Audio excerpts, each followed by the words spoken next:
What's up? Welcome. Thank you for clicking on today's video. We've got a doozy for you here.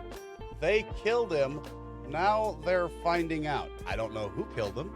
I know who he's talking about, but I don't know who supposedly killed him. He is talking about Senator Lindsey Graham. Rest in peace, sir.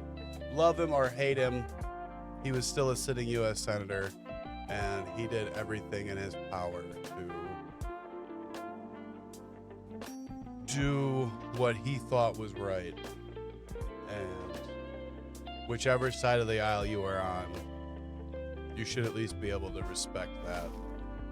So, rest in peace, sir.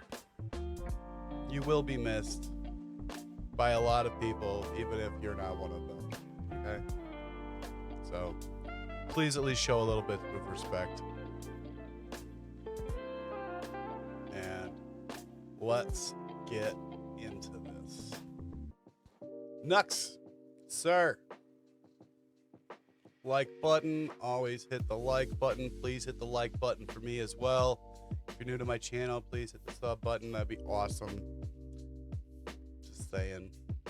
Still trying to grow. I've been stuck on 113 for like 3 months now. I don't know what it is. Nobody's subbing. Nobody's leaving, but nobody's subbing. It's whatever, I guess. All right. Nux, take it away, sir. Rolled by, and everything insane happened at the same time. We got multiple assassination threats and attempts against Trump, potentially one successful one against his sitting senator. Lindsey Graham passed away under very, very suspicious and nebulous circumstances. Of course, from what I understand, as far as Lindsey Graham passing, like I said, tragic. But it sounds like it was an aortic dissection. For those of you that don't know what an aortic dissection is, I actually had a friend whose father had the exact same thing happen to him. He was able to survive, luckily, but it was a very close call, and it was an extremely difficult recovery. Extremely difficult. So an aortic dissection is when you have a tear of one of your arteries coming off of your heart, and that tear is horizontal. So it's a long ways tear down your artery. That is what makes it so hard to get closed and survive. It is a very low survival rate, even if you catch it quick, because it is a long ways tear down one of your arteries. It is very low survival rate. And as far as I heard, he had some kind of heart disease, which is probably what made his arteries that much weaker and susceptible to tearing at his advanced age. But we shall see. There are a lot of nefarious people in the world, and I heard that Russia was bombing the factories that he was just visiting in Ukraine, like right after he was at them. So maybe somebody was trying to get him. I don't know, but we'll see what Nux says. We got 2 hours to find out. Of course, all the worst people on the planet are celebrating. Look, I didn't agree with every one of his political opinions, but he was a patriot, good man, and he died, and it's sad. And all these dumb asses that are coming out of the woodwork to spit on the legacy of a decent man are horrible. Ro Khanna, Democrat, Islamist, far-left guy, ended up getting detained in Israel doing a publicity stunt because he's running for president. Zoran Mamdani tried to meet up with an Iranian official and commit allegedly treason in the United States. The Iranian guy got deported. It didn't work out very well. Oh man, they're batting 1,000 this week. I hadn't heard about any of this shit. I didn't know Ro Khanna got arrested in Israel. Keep him. Keep him there. Keep him in jail. Please. Please don't let him out. Candace Owens completely destroyed as the pre-trial wraps up on Tyler Robinson, and it seems like he is giga guilty. There is so much going on. Lock in, boys and girls. Yeah, that dude's definitely fucked. subscribe, and I will have you know that I'm fully demonetized on YouTube. So if you can support me on Patreon, that would be great. In this video, I am an Imperial soldier. I am part of the Imperium. I've got you, buddy. is going to be posted on Rumble right before it's posted on YouTube. So that's rude. That's rude. Start posting if you're gonna do that, post it on Patreon first. Then I wanted a full day early on Patreon. Yep. Fucking Rumble. Fuck Rumble. Fuck Rumble. Like, I realize YouTube demonetized you, buddy, but like, I see how many members you got on fucking Patreon. You don't need to be fucking doing all this bullshit. So if you could watch this video on Rumble, where I actually get paid, that would be very appreciated, of course. Link Like, you can still do it at the same time. Like, I realize they pay you still, but like, you can still do it at the same time. in the description. Now lock in, boys and girls. Iran has decided they are going on the offensive, which is very funny because their military is obliterated, but it's not funny because they have done unimaginably horrible things. Many assassination threats, attempts, and potentially successful ones.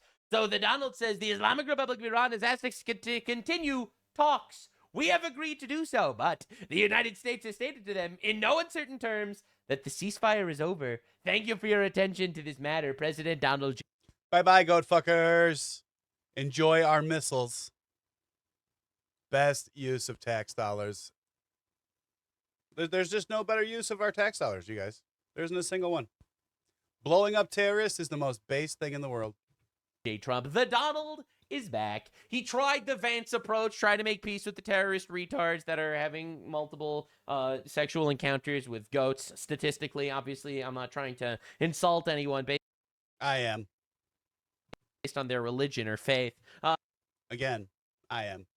If you're a Muslim, you're probably a pedophile. Sorry. You probably rape little kids. Boys, girls. It doesn't really seem to matter to you, but it's probably what you're doing. But statistically, that's what they're doing. And the Donald, he was like, you know what, Vance? We'll give them 20 minutes on the clock. And then the moment Pride Month ends, Did you guys know that over in the Middle East, they have like dance parties for the older men and the younger men are the dancers? Because they can't have the women be dancers because that is haram. So the boys dress, the young boys, they dress up like girls and dance for the guys. Because, you know, that's normal. It's normal. Just, you know, just the normal things that people do when you're pedophiles and rapists. Donald Trump is like, no more room for these queers. And then he goes ham on them. It's a coincidence? Anyway, so U.S. Central Command stated at 7:15, U.S. Central Command forces began launching a third round of strikes this week against Iran after the Islamic Revolutionary Guard Corps forces blatantly attacked different ships, Cyprus ships, civilian crew. It's almost like they're terrorists or something. Wow! We're doing the world a favor by killing them. Killing them is more. A civilian crew member is missing, and the vessel is unable to continue the journey due to an onboard fire and significant engine room damage. They fucking killed a civilian crew member aboard the fucking GFS Galaxy that was literally just fucking transiting the strait that's supposed to be open. Nice. Moral, actually. I actually made an entire deep dive on my philosophy on how killing your enemy is moral and winning wars is based. And I put it on my Patreon. So if you want to support me on Patreon, that would be awesome. And you can see my deep dives on various philosophical topics as we go. But for the sake of brevity, yes, killing your opponents is awesome. It is the will of God. Anyway, the IRGC is currently carrying out extensive and large-scale attacks against Qatar, which is kind of funny because that's Qatar a good was idea. kind of always their friend, which is pretty hilarious. Notice the IRGC is terrified to attack us and terrified to attack it. But why would they attack Qatar? Qatar is like their best friend.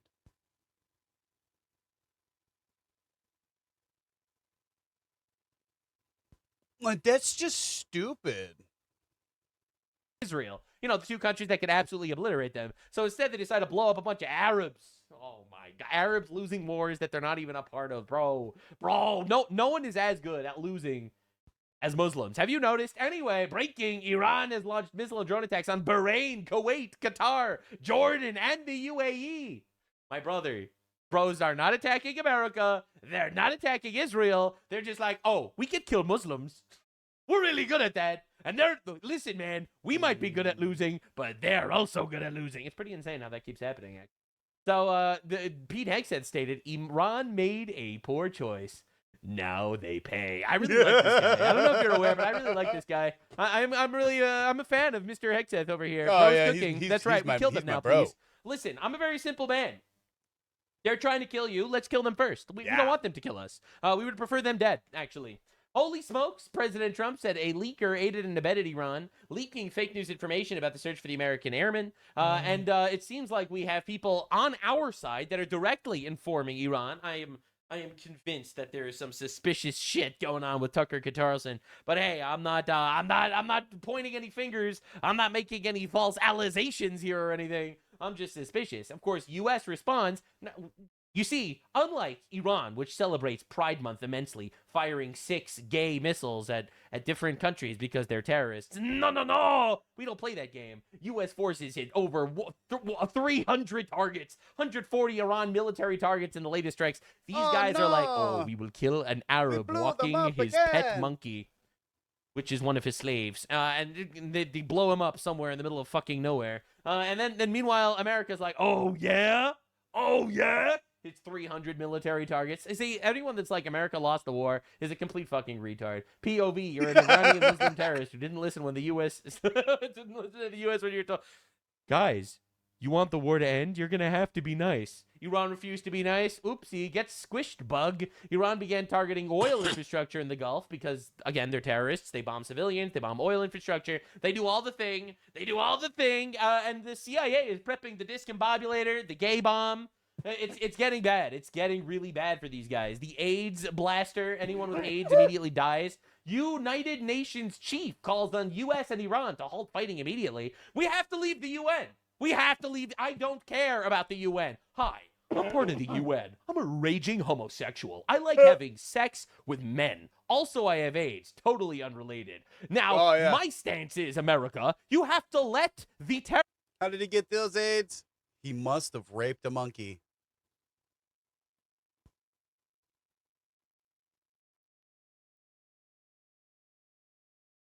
terrorists rape you. That's right. That's my stance. As a member of the UN, you have to let the terrorists rape you. That's just how it is. Suspiciously, the UN is run by China. All right, because China. Yeah, we've actually gone over that. China owns like 130 or 170 something of the countries that are in the UN that vote. Like, they've got a gigantic block of them because they own those countries, basically. Controls all the little fucking retard countries in Africa. All right, they have all the retard countries in Africa and all the Muslim countries, and that's 70% of the UN. And then you have all the new Muslim countries like France and England, and those guys are also gonna always go there. So then you have the UN chief shows up and tells the US and Iran, can you please stop fighting, guys? Stop fighting, guys. Yeah, you fucking libtards. Anyway, that didn't work. Now, Israel released information, it seems, told the U.S. that it has new intelligence indicating Iran is planning a new assassination attempt on President Trump. All right, so that's bad, obviously. Now, they've done this before. They've tried to kill Trump multiple times. There are multiple Iranian assassins in prison, by the way, right now for trying to kill Trump. All right, so it seems like Israel gave America intelligence in that way. And, of course, the immediate response is something along the lines of, Kuwait attacked Iran as well because everyone hates Iran because they're terrorists. Nice. Israel shared intelligence with the U.S. that Iran devised a new plan to assassinate President Trump. 2 sources familiar with the matter told CNN.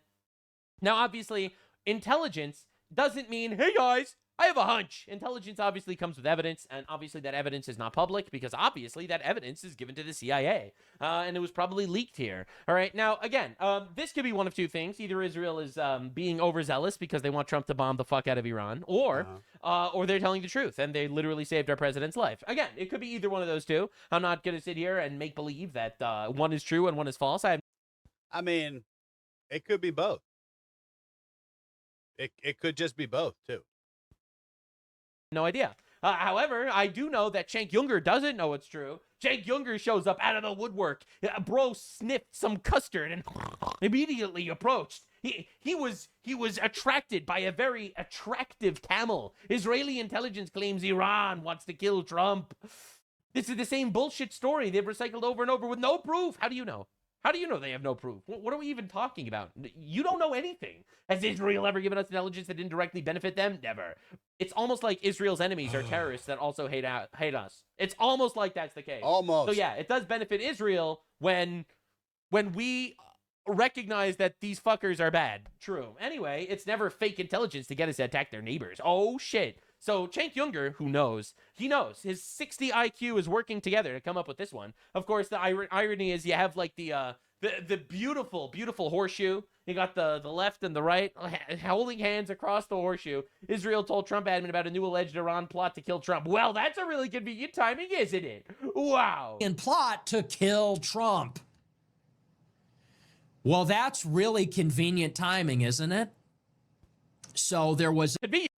So, funny story about this little bitch. Apparently, he was just doing an interview, like debate style, with some news anchor and Hunter Biden. I guess it was yesterday. I guess they almost came to blows. They almost came to fisticuffs, if you will. Hunter would have fucking knocked him out. This little bitch would have fucking lost to Hunter Biden's fucking drug-addled fucking ass. That would have been the loss of a fucking lifetime, man. Would have never been able to show his face again. Your timing, my guy, this has been going on for like 5 months.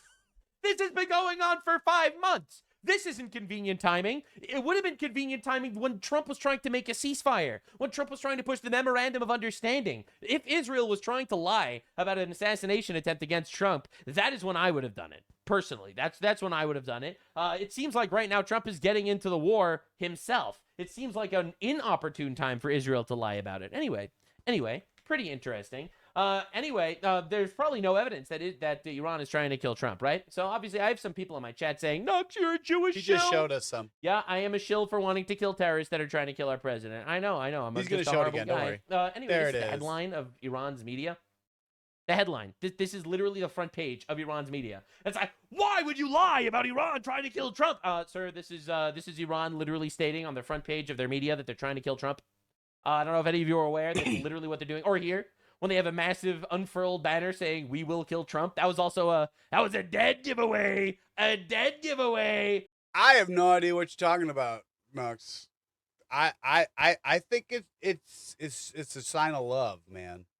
They're just saying how much they love him. They want him to get 72 virgins is all. Or is Israel manipulating Iran to do this? Or what about this one, where they lit a gigantic Lego effigy of Trump on fire during Khamenei's funeral? What about this one? Oh, this is definitely Israel.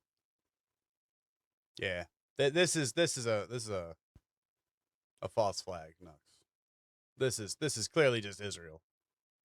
What do you think about this one, guys? Was this a Mossad op to trick America into thinking that Iran are actually bad guys? What about this one? What about the giant banners they've unfurled on top of buildings saying, "We will kill Trump"? What about that? Do you think these are good guys? Cenk Uygur being like, yes, "There is no evidence they they're have the any best guys animosity out towards there. America." Really, no evidence, huh? Of course, let's not forget that he literally tried to assassinate Donald Trump's daughter. Yeah, this was a gigantic, massive, huge story a couple weeks ago.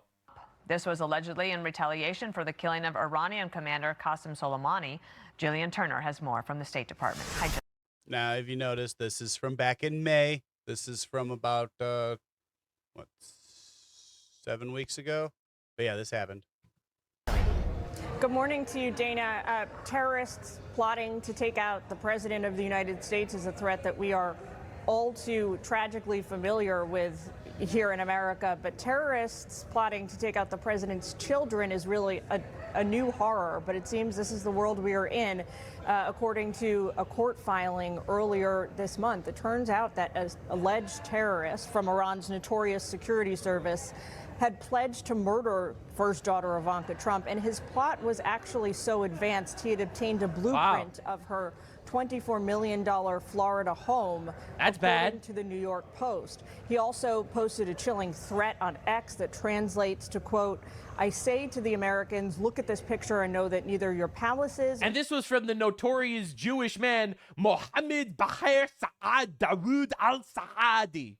nor That fucking Jew. Obviously not. the Secret Service will protect you. We're currently in the stage of surveillance and analysis.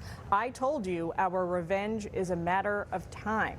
Yeah, so anyway, they've been trying Although he looks, no, I'm just kidding. He does not even look a little Jewish. to assassinate Trump and his family for a really long time. Everyone immediately being like, oh, Israel's giving us intelligence to protect our president? That's an op. Like, these people are actually insane, I think. I'm not going to lie. I really do. Listen, man, Iran can't afford bread because their currency is dead, but they're spending all their money on bounties for Trump. They literally have bounties to kill Trump, and it's like, man, I can't believe Iran would ever kill Trump. I can't believe Iran would ever want Trump dead. Yeah, really? Really? You don't say. 100 million a reward. Hashtag kill Trump. Netanyahu. Pete Hegseth. Bro, bro, are we being serious? And this is literally Dan an Iranian Kane as state well. TV. Okay, and we're supposed to sit here and make believe that these guys are like the nicest, cuddliest dudes ever, and when Israel thwarts their strategy or whatever the fuck, it's obviously an op that they're trying to manipulate Trump. My guy, these are not good people. Like, what are we doing? President Trump told the New York Post he has left instructions for action should Iran succeed in their plot to assassinate him. Warning, there will be a heavy price. Trump added, I hope you will miss me. That's pretty sad. Iran planned to assassinate President Trump during his visit to Turkey. This is new information that just came out about 2 hours ago at the time of me recording this. It turns out that Israel intelligence was correct, confirmed by American media. Anyway, again, this is not surprising. It's not surprising that the And that would be why he departed on the original Air Force One, because it had all of the actual anti-missile systems installed on it, whereas the in-between bird does not. terrorists are trying to kill the people trying to kill them. So no one saw this coming. Now, the Donald has a very, very, let's just say he's a poet. 1,000 missiles are locked and loaded and aimed at the Islamic Republic of Iran, with thousands of more to immediately follow should the Iranian government act on its threat pronounced in its many corners of the globe to assassinate or attempt to assassinate the sitting president of the United States of America. In this case, me.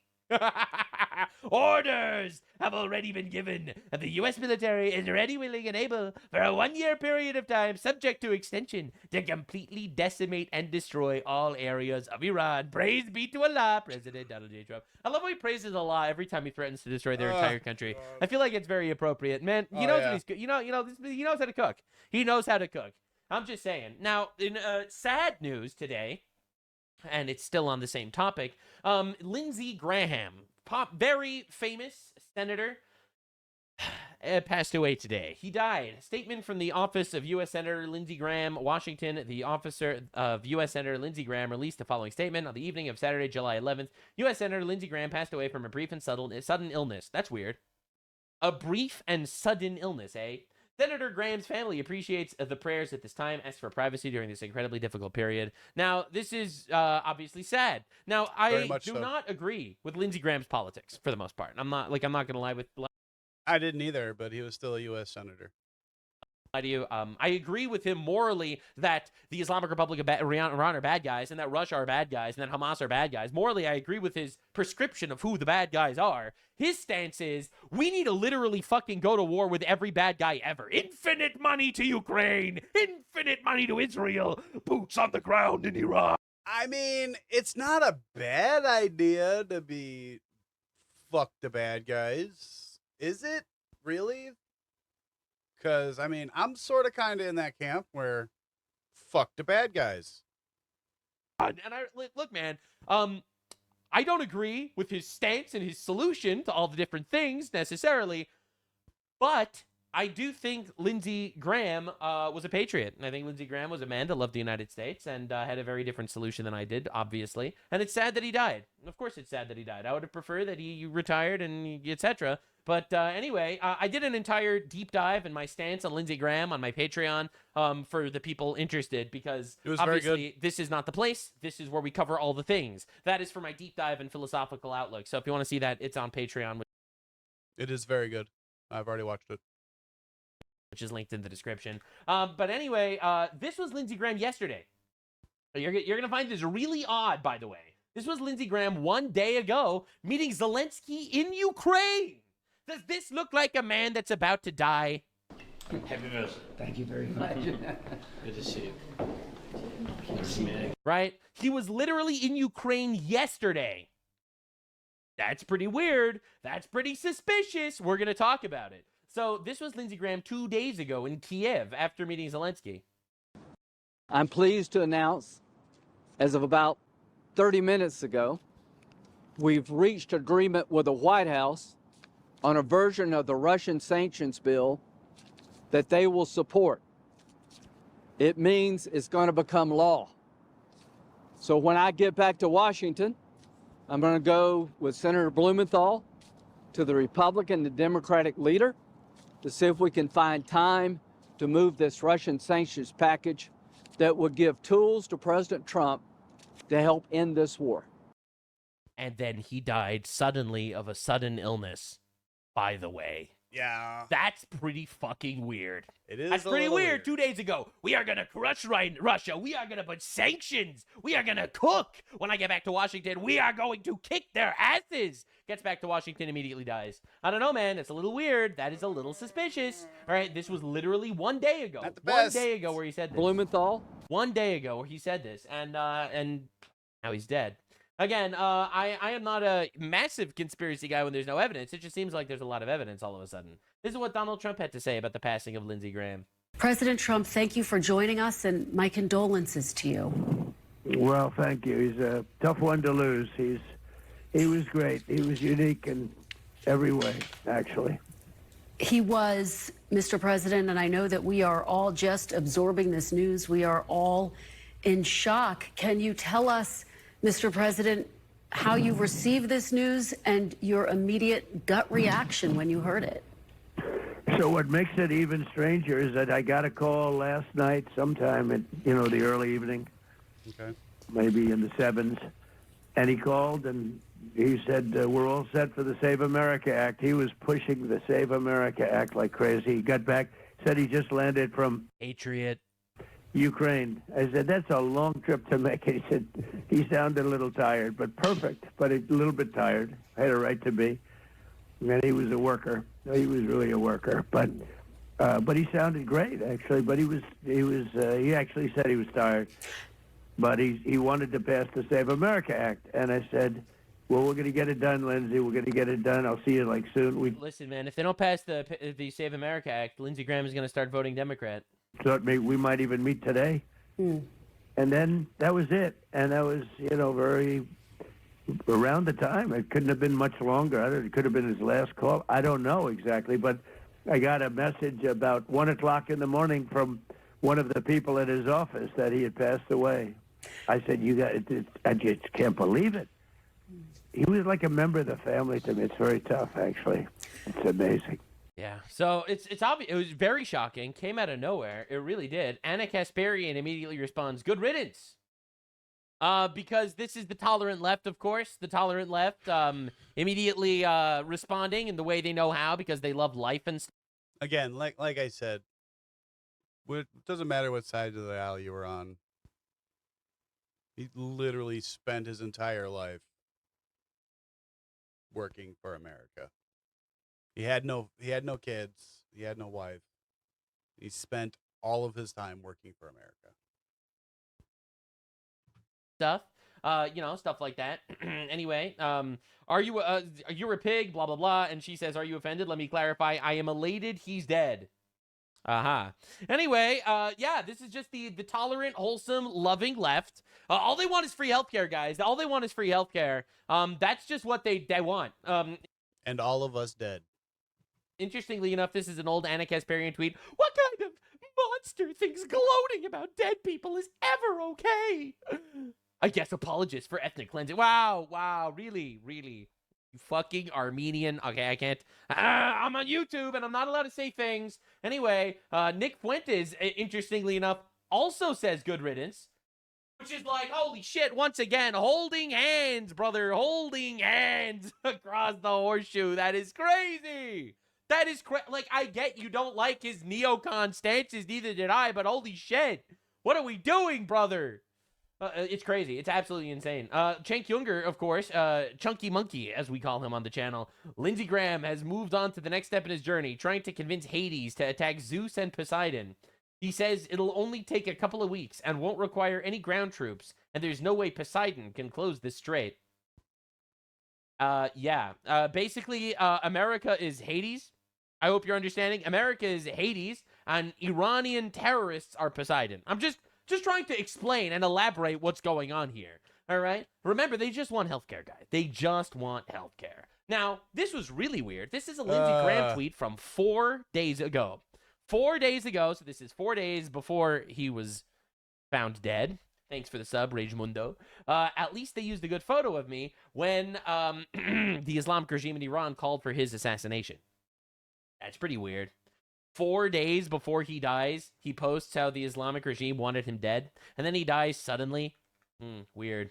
Donald Trump tweets, Senator Lindsey Graham, one of the greatest people and senators I've ever known, is dead. He was always working. He was a true American patriot. Lindsey will be greatly missed. Details and arrangements to follow. And then he followed up talking about how flags are going to be at half-mast. Anyway, the Islamic regime supporters are already trying to take credit. They posted this, showing photos of all the different people that they want to kill and stuff, obviously, with a cross on Lindsey Graham. Like, we got one, guys. Meanwhile, remember, Iran lost all their people. So, we've been having a lot of fun showing gigantic lists of all the Iranian terrorists that we've wiped out. Iran has to take this as their W because a guy died of a cardiac arrest.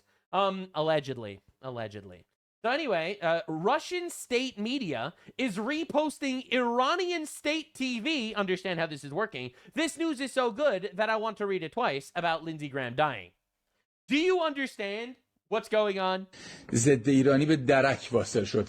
سناتور گراهام یکی از سرسخت‌ترین چهره‌های ضد ایرانی در کنگره آمریکا بود. Russian state media pushing Iranian state media celebrating the death of Lindsey Graham. That's weird. That's really weird. I'm sorry. That's odd. Alexander Dugin has an old tweet. Better to kill this guy, talking about Lindsey Graham. Better to kill this guy. He is the problem for Trump. The world will be better without him. Now, Alexander Dugin, for those of you that are unaware, is literally the brain of Putin's brain, they call him. He's a very close friend of Putin. And also, you're not going to be ready for this. You're not going to be ready. A really good friend of Tucker Carlson. That's right. A really good friend of Tucker Carlson and Putin openly talked about how they need to kill Lindsey Graham to control Trump better. You cannot make this shit up. It cannot be made up. It cannot be made up. It's weird. Dr. Omar Suleiman, all the fucking retard third world bastards in our nation. In other words, Lindsey Graham is dead. Quote, I am with Israel. Do what you have to do. Level the place. Do it in Gaza, what you did in Tokyo and Berlin. Bye, Lindsey. May you live in eternity of ruins. The ruins you upgrade in Gaza. I mean. Anyway, again, you have to understand. We have imported retards that hate our nation in our country. You could disagree with Lindsey Graham's political takes. I do. But this is a man, a Christian, openly talks about his faith, who died. He was a patriot, and it's sad. And this is third world filth that is just dancing on his grave. To quote Charlie Kirk, you can tell a lot about a person by how they react when someone dies. And that is just so real, bro. That is so real. Now, here's a really interesting fun fact. Lindsey Graham's net worth was only $1.4 million. That's not rich in today's world. He made $174,000 a year as a senator. That's how much he was paid. He was no Nancy Pelosi or Marjorie Taylor Greene. Let's remember, Nancy Pelosi is worth like $200 million. Marjorie Taylor Greene is worth like $40 million. He spent 23 years in office. He was pushing every single war. He could have gotten rich as fuck off defense contracts, and he never abused insider trading. He was worth $1.4 million. Think about that. Think about how fucking insane that is. I'm sorry, man. I'm sorry. I know I'm going to get shit for this, for standing up. He was too busy working. Too busy working to steal money. For this guy, even though I didn't like some of his politics, but I'm sorry. Yeah, I don't have to like every political position of a guy to recognize that it's sad that he's dead. Now, Kash Patel, this FBI director, had this to say. Senator Lindsey Graham was a devoted public servant, a fierce defender of our nation, a true patriot who dedicated his life to the people of South Carolina and the United States. Our prayers are with his family, loved ones, colleagues, and all those who knew him during this devastating time. And get ready for the next line. The FBI is assisting local authorities and made every necessary resource available. Why is the FBI investigating the death of a 71-year-old man who seemingly died of a cardiac arrest? That's pretty weird. That's pretty fucking weird. Now, I have to say that we need Candace Owens on the job immediately. We need Candace Owens to get a dream immediately because... See, this is why being banned on X sucks. I haven't been able to be on X for like 3 days now since they nuked my account.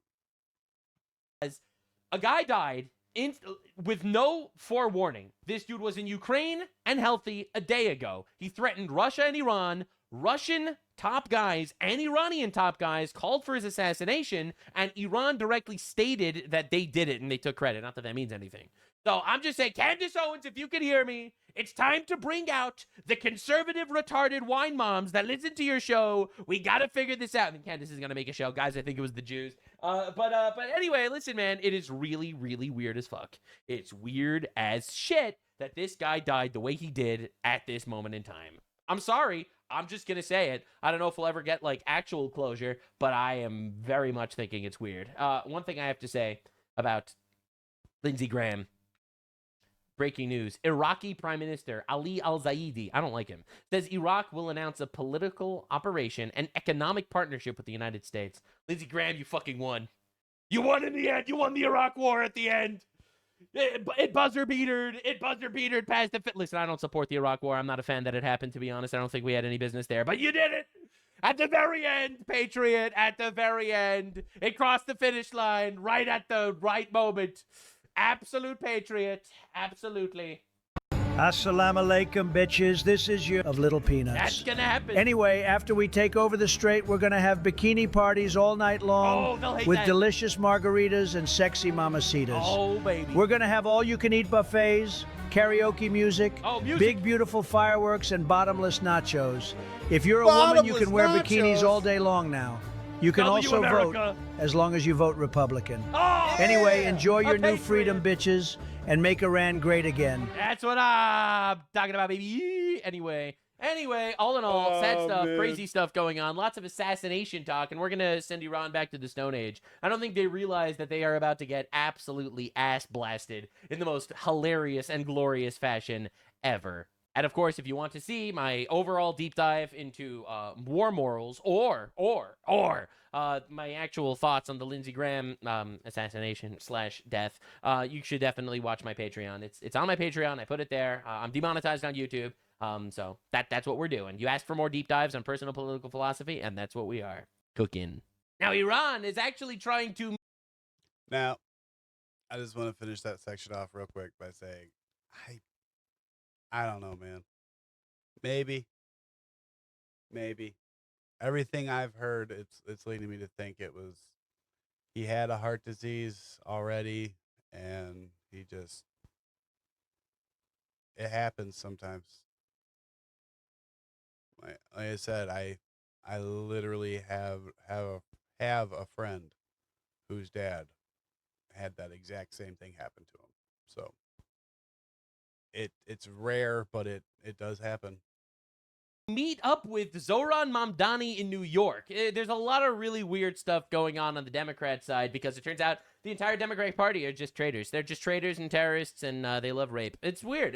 I personally don't love rape, but they do. Anyway, so the Donald... Yeah, I know what he's about to talk about. I heard about this story. This one's insane. Wait for this, guys. Quote, you could be a communist or a patriot. You cannot be both. That's right. The Donald hath spoken, and the Donald is correct. I will not sign the housing bill, which was fully approved by Congress and sent to the White House in protest over the fact that the United States Senate is not capable of passing the Save America Act, which is polling at 97% with the Republican Party and very high with the non-political politician Democrats. The act states, quite literally, that to vote a person must show photo voter ID, proof of citizenship, and there will be no more crooked, corrupt, destabilizing mail-in ballots. Exceptions for military, disabled, illness, and travel. The Save America Act's non-passage is crazy and a serious threat to any politician who votes against it. In other words, you vote against the Save America Act, I will kill you. If the Democrats or any rhino, or worse, working with them do not allow a positive vote on the Save America, terminate the filibuster, pass this, and every other bill that the true Republicans have ever dreamt of, in addition to the upcoming budget bomb and the 1929 catastrophic-style debt ceiling bill, the Democrats will terminate the filibuster if and when they ever get into the chance to do it in their very first hour, and I will no longer be able to call them Democrats again. The title of dumb will revert to Republicans. Oh my God, he's so good. He's so good. How does he do it? Who allowed this horrible calamity to happen to our party and our nation itself? Make America great again, President Donald J. Trump. How does he do it? How does he do it every time? How does he do it every time? It's crazy. Anyway, Hassan is having a day. Before we get into Zohran Mamdani, Hassan's favorite guy, we have to talk about Hassan. They have more leverage in comparison to 6 months ago, but they don't have leverage in comparison to 6 months in. After the Russian invasion, that's when they had far more leverage, and they could have actually nipped this in the bud. Now, that is, of course, if Russia was willing to do that. Oh. Okay. At the time. And perhaps Russia was not willing to do that back then. Who knows? I'm not, clearly I've made wrong predictions on this Russia stuff. Don't notice how fat he's getting, by the way. What I say all the time, give peace a try. All right. Give peace a try, Ukraine. Okay. Give peace. You know what I want to point out real quick, you guys? I want to point out that he still has diaper pic up here in the corner. That's what I want to point out. He still has the picture of him in a diaper wearing a, I believe it's a tail. He's got a tail that looks to be inserted up his ass in the picture. So just thought we should point that out, that it's still there. Still there. Piece a shot. Yeah, Ukraine. Give peace a shot. There is no harm in this. Well, except Also, there's no Kaya again. No Kaya. Shocker. Shocker. Wars end with treaties. Tell that to the Palestinians, motherfucker. So do it now. Do it now when you have more leverage. Okay? This is what I have to say. Not war. Not war. Not war. Just peace. Just peace. Just peace. Yeah, anyway, he keeps going. He gets community noted. A recent poll show us Ukrainians oppose ceding territory to Russia for peace. Because what does peace mean? Try peace means give all your land to Russia. Just understand. Understand that try peace means Ukraine should give all their land to Russia, and that's it. Of course, Hassan is a commie. He loves Russia. With 52% categorically rejecting transfer the Donbass for security guarantees and 75% rejecting plans involving territorial concessions without guarantees. All right, so bro is like, why don't they just try peace and give tons of land to Russia? That is what he's saying. All right, I hope you're aware. And I love how this is not a stance he has when it comes to Islamic terrorism ever. Like, for example, Israel offered Palestine multiple two-state solutions, and Palestine rejected all of them. This was a dozen times, actually. And Palestine always rejected them because Palestine wanted one state without Jews, where they killed all the Jews. Obviously, it's not going very well for them because they're Muslims and addicted to losing wars, which is one of their favorite things to do, I guess. That's why they do it very often, I would think. I would think that it's because they like it. So anyway, he has been going off on people like Pete Hegseth, and he's getting sued into oblivion. Starting to talk about fucking rape culture. One of their rapist hosts is now the fucking Secretary of War.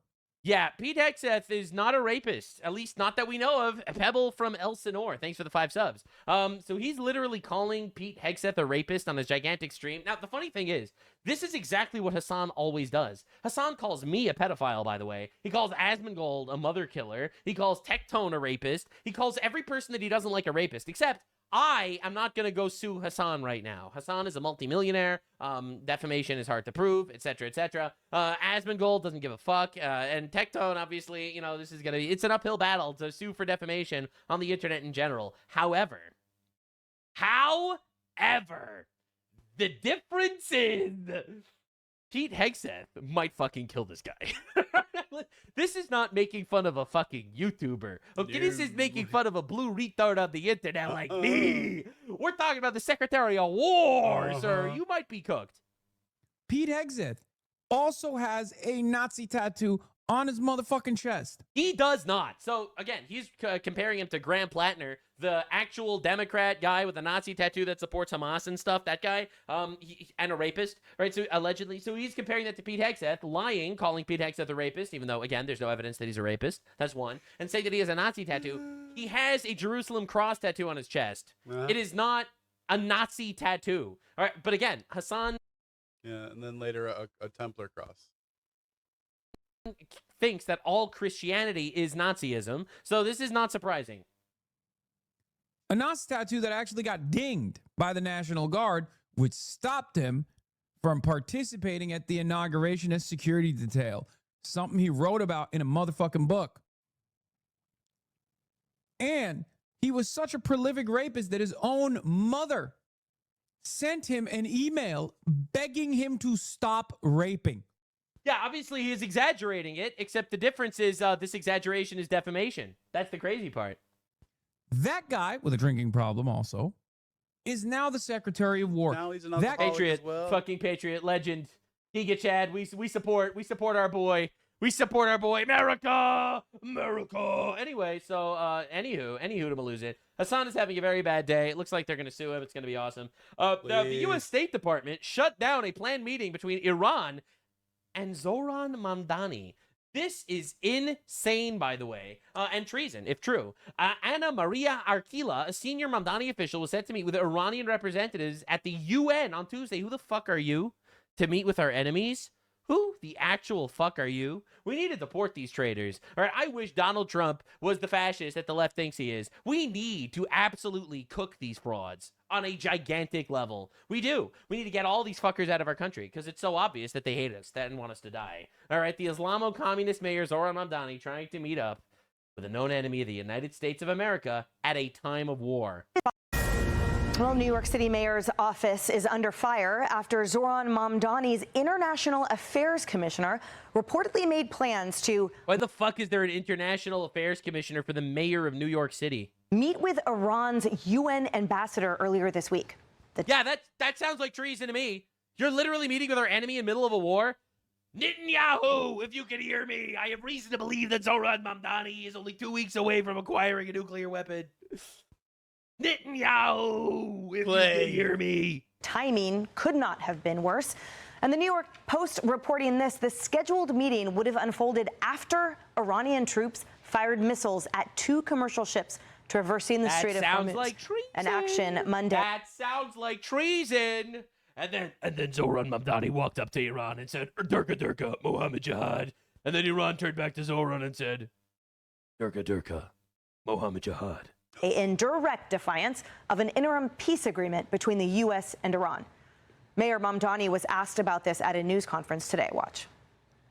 That meeting did not take place. It will not take place. Yeah, now I it did won't. not know about it until there was a press inquiry regarding it. Sure. When it comes to the work of our Durka, Commissioner Mohammed in our Jihad. International Affairs Office, it's... And if you think it sounds like treason, that's because it is. And we're not doing it because I was God. To ensure that, as we are a city of the world, that we are also there to meet with leaders from across. We are a city of the world. We just have to meet with Islamic terrorists that we're currently at war with because we're a city of the world. The focus is always on our city and our relationship. The commissioner... That's right. We have to talk about the Strait of Hormuz. I'm the mayor of New York. Recognizes that this was made an error, and we're working on a new... It was an error. It was an error that we were meeting up with terrorists that we're at war with. Oops. Oopsie poopsie, they found out. Process in terms of new meeting requests. Oh, that's awkward. Really awkward for you. Anyway, Anyway, this is New York right now. 2 New York City churches firebombed last night. This was a couple days ago. Obviously, this happens. It's so weird. Isn't it weird that Muslims come into the city and then magically churches get lit on fire everywhere? Isn't that weird? It's so weird how that keeps happening. It's so funny. Probably coincidence. Now, Mamdani, totally. for those of you thinking that the Jews are going to take down Mamdani, they won't. Because it turns out all of the communists and Islamists that are brought in, they hate the Jews. They want to kill all the Jews. All right, we know that, obviously. The anti-Semitic attacks are up by a lot, sure. But you know who's actually destroying Zoran Mamdani? It's not the Jews. The Jews have failed miserably at defeating Zoran Mamdani because I think they had their shields up. Right? They were ready. They were ready to call everyone genocidal and get away with that shit. They were going to bank on the patenticide in Gaza. They were going to stand on the children of Palestinians that died in a war that Hamas started in order to take down and stop the Jews from stopping Zoran Mamdani. However, a new foe has risen. The alliance is back, boys. The Jews and the Italians are working together, and no one can stand up to the Sopranos. Mamdani lists Little Palestine as an immigrant enclave, but ignores Little Italy. And hey, yo, what you doing? You forgot about us? You forgot about us? they have enraged the Gabagools, baby. Beast mode, says Evan Loves War. Yeah, beast mode, because fuck white people. Anyway, yeah, beast mode. How's this for beast mode, motherfucker? How's that for beast mode? Leftoids. Now it's some beast mode if I've ever seen it. Anyway, so this is Mamdani's map of New York City. Left out Little Italy, but did include 2 little Africas, Little Albania, Little Bangladesh, Little Tibet, Little Caribbean, Little Colombia, Little Dominican, Little Ecuador, Little Egypt, 2 little Guyanas, Little Haiti, Little India, Little Manila, 2 little Mexicos, Little Odessa, Little Palestine, Little Pakistan, Little Senegal, Little Ukraine, Little Yemen, all in New York City. In New York City. First of all, I feel like we send ICE to these locations immediately. That's the first thing we got to do. All right, first thing we got to do is be like, hey, these little enclaves are not really meshing with the rest of society. They got to go. That's what I would do personally. Little enemy enclaves, like in your territory. Fucking barbarian tribe. The first one should be Little Bangladesh. And then Little Pakistan. Those should be the first 2. Because that's who's been doing the rape gangs over in the UK. So probably not doing a whole lot of good things over here. So those would be my first 2 stops. And then we can go to Egypt because that place is a fucking nightmare as well. And then Haiti for sure. Haiti's a fucking... Haiti did it to itself, though. Like, that's the problem with Haiti. Spawns in the middle of your city and civilization. All right, I'm sorry, man. There's something suspicious going on here. However, Mamdani, talking about how immigrants built New York City. Well, let me introduce you. Huh. I don't see any black ones. It's weird. Weird. To the immigrants that built New York City, ladies and gentlemen. The immigrants that built New York City were the Italians. That's not just Italians. There were some Irishmen, too. Thank you very much, damn it. That's right, boys. The Italians are mad at Zoran Mamdani, and he is never, ever gonna make it out of this one. Dear fellow Americans, this is not a disparagement on anyone, any race or any creed. Sure. Not against Muslims, not against Arabs. Arabs. No, of course not, obviously. I am. Fuck Muslims. Fuck Arabs. Go back home. Don't come back. Not against Indians, not against any other nationality. It's a rant against Zoran Mamdani and his leftist, Marxist, communist ways. Yeah, the Marios, Go back baby. to where you were born, Mamdani. Go back from whence you've came, you fucking ballsack. You don't belong in America. Go back to where you belong. Oh, that's what I'm talking about. And go run for office. Make the mafia great again. There, and the same thing with Ilhan Omar and the other one, whatever the hell her name is. The fat one, Rashida Tlaib. Go back. The fat one. Get out of office. Take off your headscarves. Yeah, you shouldn't be in office. What are you Assimilate or get out. That's my grandparents came from Sicily and Naples, and they taught me, speak of the English. This is America. God bless America. Amen, King. My grandfather enlisted in World War I, fought, and got wounded 3 times, critically wounded. That's right. And went back in office. He helped build New York City as an immigrant, Italian And immigrant. here these fuckers coming to destroy it. As the Irish and the Germans and the Scottish and the Jewish, many immigrants. There were less than 100 Muslims at the turn of the 19th century in New York City, you piece of garbage. And this is no disparagement. They had many... You Muslim piece of garbage. There were none of you. No disparagement to Muslims, of course. I would never say a bad word. Muslim friends, Islamic friends, wonderful people that are not Marxists, communists, and socialists. Yeah, and this new generation of New York City boomers or idiots, and the other immigrants, Hispanic immigrants that are wonderful people and hardworking and understand what you're making of New York City and your little policies are full of shit, Mandami. Oh, kill him, You brother. should be pulled out of Allegedly. office. I mean, there like, should be a... proverbially. I'm metaphorically killing, like I slaughter love him in this the whole marketplace guy. of ideas. I'm not calling for violence here or anything. There should be a constitutional amendment that a jerk off like you shouldn't be able to run. Oh, it's so real. You should spend time in America, at least a generation, especially those of you that come from a country Patriot. that has a totally different philosophical ideology bent. They fucked their cousins over there. I don't like it at all. And what you did to the Catholic Church by snubbing the Archbishop. You jerk. Oh, you jerk. Hook his What you did, ass. snub Little Hook Italy, his and you want to ass. take down the statues. You're Look at a his jerk, eye. Mandami, and I hope every New York Italian American and Irish American spits on you when they see you. I would spit on you if I saw Oh, you. this man knows what's up. Shame on you, you Damn. garbage man. You gabagool. Shame on you. Respect the city you're in and understand the people that helped build it. And if they don't have That's the right. courage to speak up, so shame on them. I had an aunt who died at the tower on September 11th, Mandami. Oh, You're a- I thought he didn't hate Muslims. I respect your culture, Mamdani. You piece of shit did 9/11, you stupid motherfucker. phony. You're a farce. And most politicians are afraid to tell you to your face.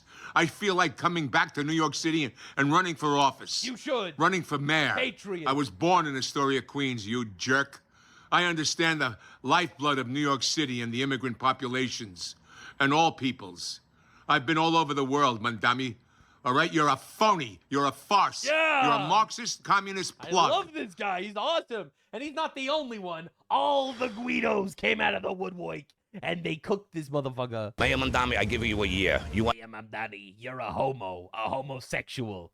You're gay, Mamdani. Not a New Yorker, you have no clue. I'm Isabella Reggi, and today we are here in Little Italy asking the locals how they feel about one of the oldest immigrant communities, Little Italy, not being included on Mayor Mamdani's immigrant enclave map. I don't consider you to be my mayor. I think it's disgraceful for what he's doing. He's got to be fair to everybody. I didn't see him swear on a Bible. Sorry, you're a white enclave. You don't count in Mamdani's America. He swore on a Quran. That doesn't count. And he's not fair to everybody. He's not fair to the Jewish people, which he makes everybody notice he's not fair to the Jewish people. He's not fair to the Irish people. And now he hates the Italians. Oh, motherfucker. Look at this guy. He hates everyone that actually built New York. He's a piece of garbage, a piece of trash. Listen, man, I love the Italian community in New York. My grandfather actually, after he immigrated to New York, after the Holocaust, all right, he worked with the Italians on real estate.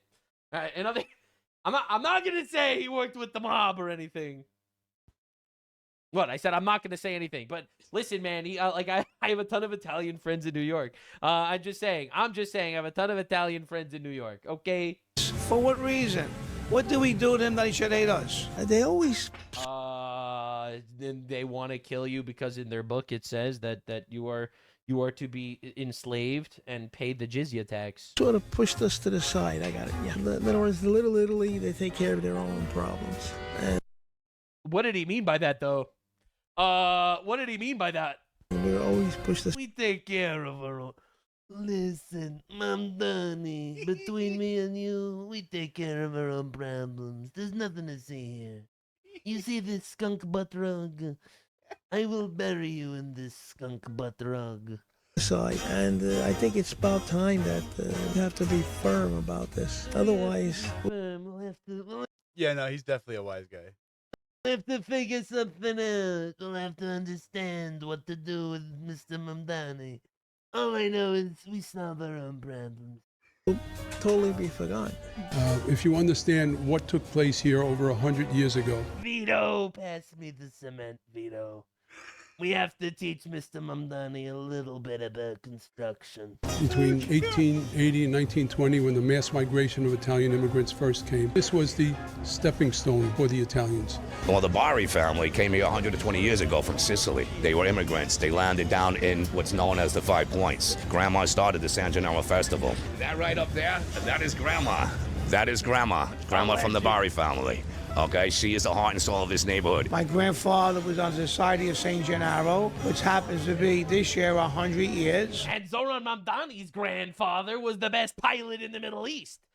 Tragically perished on 9/11. No, I'm kidding. I'm kidding, obviously. That was a joke. So it means a lot to me, Little Italy, you know? There's no such thing as left or right down here. Both sides of the street are beautiful. And what makes New York City such a special place? It's not a shithole in Little Italy, unlike in Little Guatemala. Is a collage of many different cultures. People from all over the world come here and settle.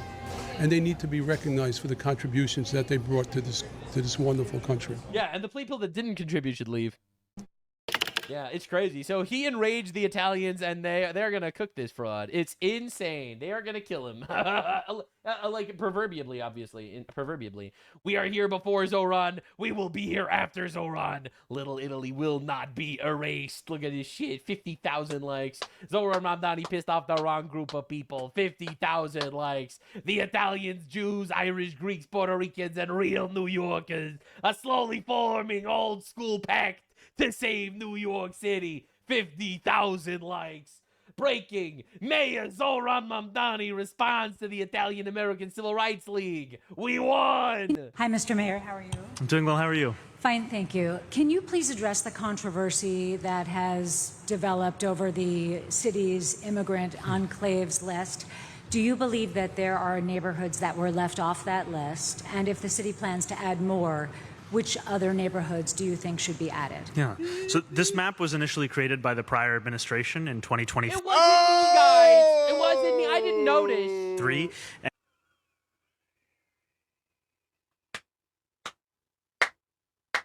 Blame the black guy. That's a good move. Let's just blame the black guy. And when we inherited it, we added a few additional neighborhoods. I didn't notice. Originally, it was just celebrating like Chinatown. I decided to add all the Palestines. 400 little Palestines. It's clearly not an exhaustive list of the more than 200 You literally had 2 sub-Saharan Africas on your list. ethnic communities that call our city home, and we're going to be making additional changes Oh, he folded immediately. in the future to reflect that. You don't want that smoke. And that includes adding Little Italy to the map. Yeah, he didn't want that smoke, but he immediately folded like a fucking paper mache. Love to see it. Graham Plantner, the Nazi rapist guy that fell off and is now leaving. He is officially out. He's done. He's leaving the Senate. You know, he ended off nicely with Fuck Ice, Free Palestine, up the hearts as he rapes his way into retirement. What a classic. What a guy. What a just upstanding gentleman. What an upstanding guy. Now, Mehdi Hassan says he wishes the U.S. was ran by Muslims. Because they think UK is some Muslim hellhole dystopia run by kind of Muslims. Or like, True, wish. yeah. People. But yeah, people tell me to go back to UK. Yeah. Anyway, yeah, he wishes the U.S. was ran by Muslims, of course, obviously. You know, classic, obviously. No, nothing to see here. And Zoran Mamdani is meeting up with Abdul El Sayed. Now, Abdul El Sayed is another character. He's the Mamdani of like Michigan. I think he's running for Senate in Michigan or something. And he sucks. He sucks a lot, actually. AIPAC, via the United Democracy Project, their PAC, has poured, I think, $2.3 million into ads backing Haley Stevens in your race. She's described herself as a proud pro-Israel Democrat. Apparently, they come to her in her dreams. I was going to ask, do you dream about Israel? I'll tell you, I'm haunted and I have nightmares about the children who've been orphaned at the hands of the Israeli military. Oh no! They killed terrorists and terrorists had kids? Oh no! Arabs started a war and lost. Anyway, I'm running for Senate in Michigan, and this is very important. I dream of an opportunity for every kid, and we... Why? Why do you dream of an opportunity for kids over there? For what reason? Are you not an American here? Should you not be dreaming for the kids here to have opportunities? If you want the kids over there to have opportunities, go over there and help them have opportunities. We have watched as Except for the Israeli kids that get killed by Hamas. Those guys, fuck them. You know what I'm saying? Yeah. the tax dollars that should be spent to provide good schools and health. Why should my tax dollars be spent over there? Tell me. Why are my tax dollars going to build a school over there? Build a fucking school here. Healthcare for our kids get sent to orphan or maim or murder other people's Terrorists. Fuck terrorists. kids. Holy shit. The reason why we don't have schools and healthcare is because of Israel, where we give 0.01% of our funding?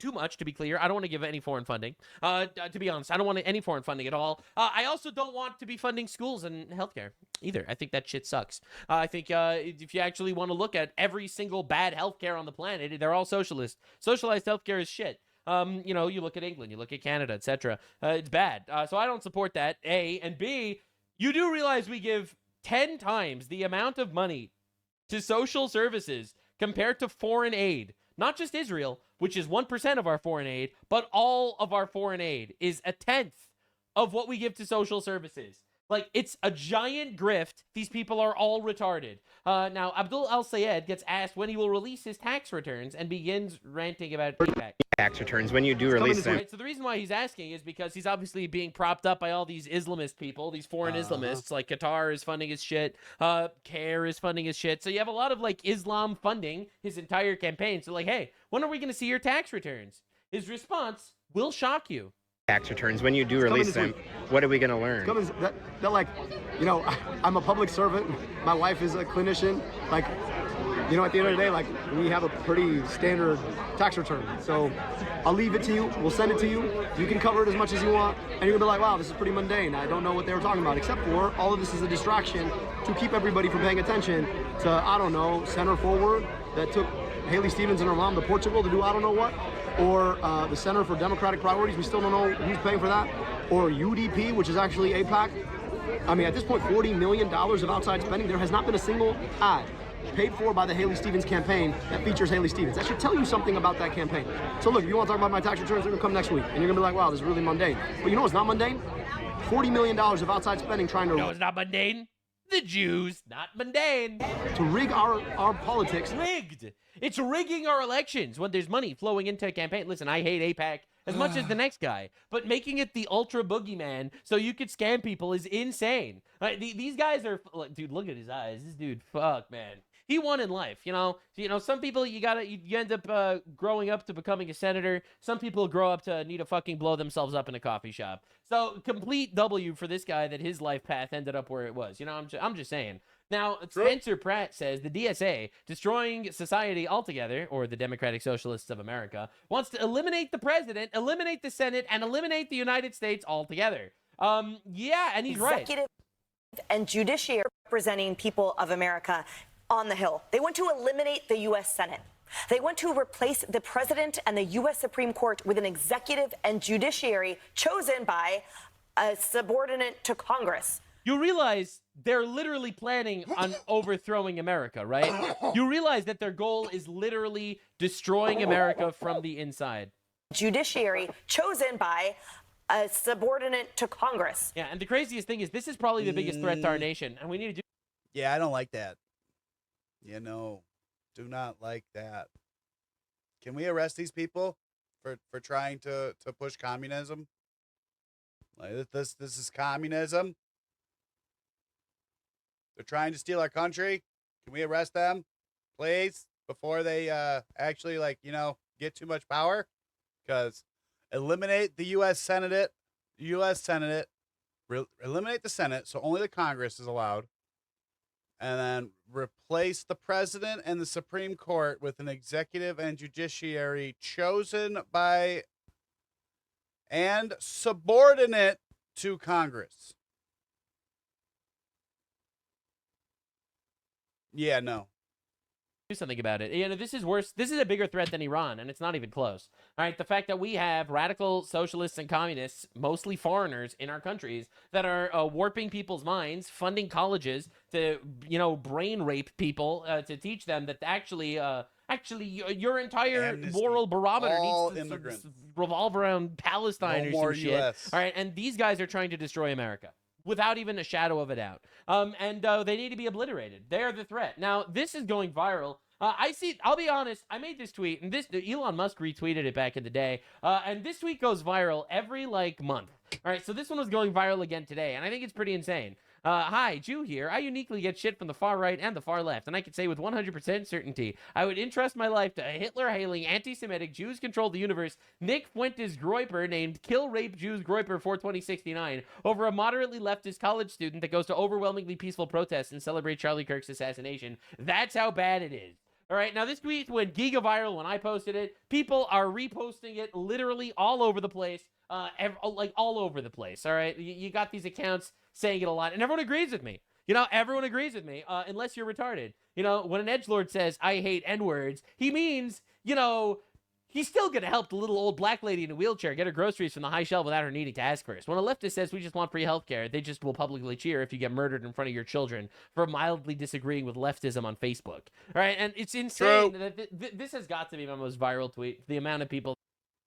That is so true, because you'll hear me say it here on my channel when I'm not recording. Like, I'll throw the N-word out. It's not that big of a deal for me. I don't care.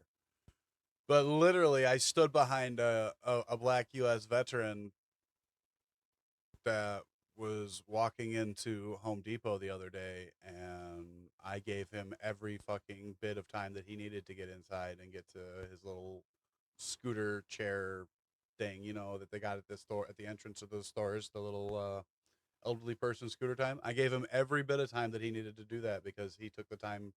He literally served my country, and he's not an N-word. That's not one of those. Like, it's not. It doesn't encompass all black people, not to me anyway. And if it does to you, and you're one of those people, you're just you've got low intelligence. What can I tell you? It's just the way it is. That actually fucking repost that shit. And the truth is, you see it every single day. This is the left. And it's insane. You know, the Odyssey will flop because it's woke, and we got a score we need to settle. Right? This is literally what they say. Oh, you disagree with my politics? We will kill you now. Right? Literally. We can't disagree about movies without leftoids fantasizing about killing us. And this is just actually, unironically, completely and objectively correct. So, yeah, ultimately, what I'm trying to say is these people want us dead. They want to destroy us. They're a threat to our nation. They're meeting with Iranian terrorists. All right, they're destroying us from the inside, and they need to be obliterated. This communism shit is cancer, and you have to give them some fucking chemo. Now, the commie takeover of America is happening in a pretty insane way. So this is Ro Khanna, Islamist, pro-terrorist, Indian fellow guy. Team America, Yeah, Nuck said apparently he got arrested in Israel for some bullshit. This will be fun. Please keep him in jail there. Let him rot there for like 20 years. Let's see if he changes his tune at all. Calls himself as a gigantic LARP while he roots to import infinite people into our country and also wants to abolish ICE. You know, classic new economic patriotism, which means take money from the white people and give it to the Browns. Medicare for all means that your taxes should be funding the Browns. Workers over billionaires. He is worth $500 million, by the way. No foreign wars, which is a stance 4-year-olds thinks is deep and epic. But sometimes foreign wars are necessary. Anyone that says no foreign wars or I'm anti-war, they are grifting to retards. And that's what we're dealing with Ro Khanna. So Ro Khanna is very viral right now because he had a pretty diabolical story. Israeli settlers brandishing American-made M4s detained me and other Americans on my trip to Palestine. This is funny because there's no such thing as Palestine. When the IDF arrived, they sided with the settlers and continued our detention. They made a huge mistake. Now, this is very surprising because Ro Khanna, who's like all about brandishing his infinite PR moves, because he's planning on running for president next time, you know, as he pushes this as often as he can, so hard, he didn't tell anyone he was going to Israel. In fact, this story just broke today, but this happened 3 days ago. All right, I'm going to cover this in the best possible way. 3 days ago, he was detained on his trip to Palestine that he did in secret, and he didn't tell anyone that he was going, but he went and he was detained. They detained a member of Congress. Oh boy, this was a photo op. So, breaking, U.S. Democratic Representative Ro Khanna has become the first American congressman to be detained by Israeli settlers. All right, well, we have to see more about this story because that's pretty crazy. I saw the arrogance in the eyes of those. Congratulations, Israeli settlers. Based. Settlers. The arrogance in their eyes. Yeah, this totally isn't a LARP. This totally is not a. This is Greta Fuckberg of America. 1 and 22-year-olds with guns. 22-year-olds with guns. Oh no! Like, bro, really? Laughing that they had detained us. Patriots based. Hello, listen, man. There's a lot of people arguing: is Israel our greatest ally? Is Israel not our greatest ally? Well, they would have been our greatest ally if they would have kept you. True. Right? If they would have kept you, they would have been our greatest ally. But they didn't keep you, so bets are still out. Listen, we still don't know. I don't know. Japan's pretty good. Argentina's pretty great. But if Israel would have kept your ass, they would have been our greatest ally. The arrogance of those young IDF soldiers that my tax dollars are funding. Your tax dollars aren't funding the IDF soldiers. This is like one of the big Democrat lies because young people that go through colleges, I should say, have no idea how money allocation works. Your tax dollars aren't funding jack shit. Having no respect. Why should they respect you? Why the fuck should a foreign military Oh yeah, no, like my actual tax dollars, like they don't go very far. But I'll still sit here and talk about like best use of tax dollars fucking all day long. Like in the grand scheme of things, I am paying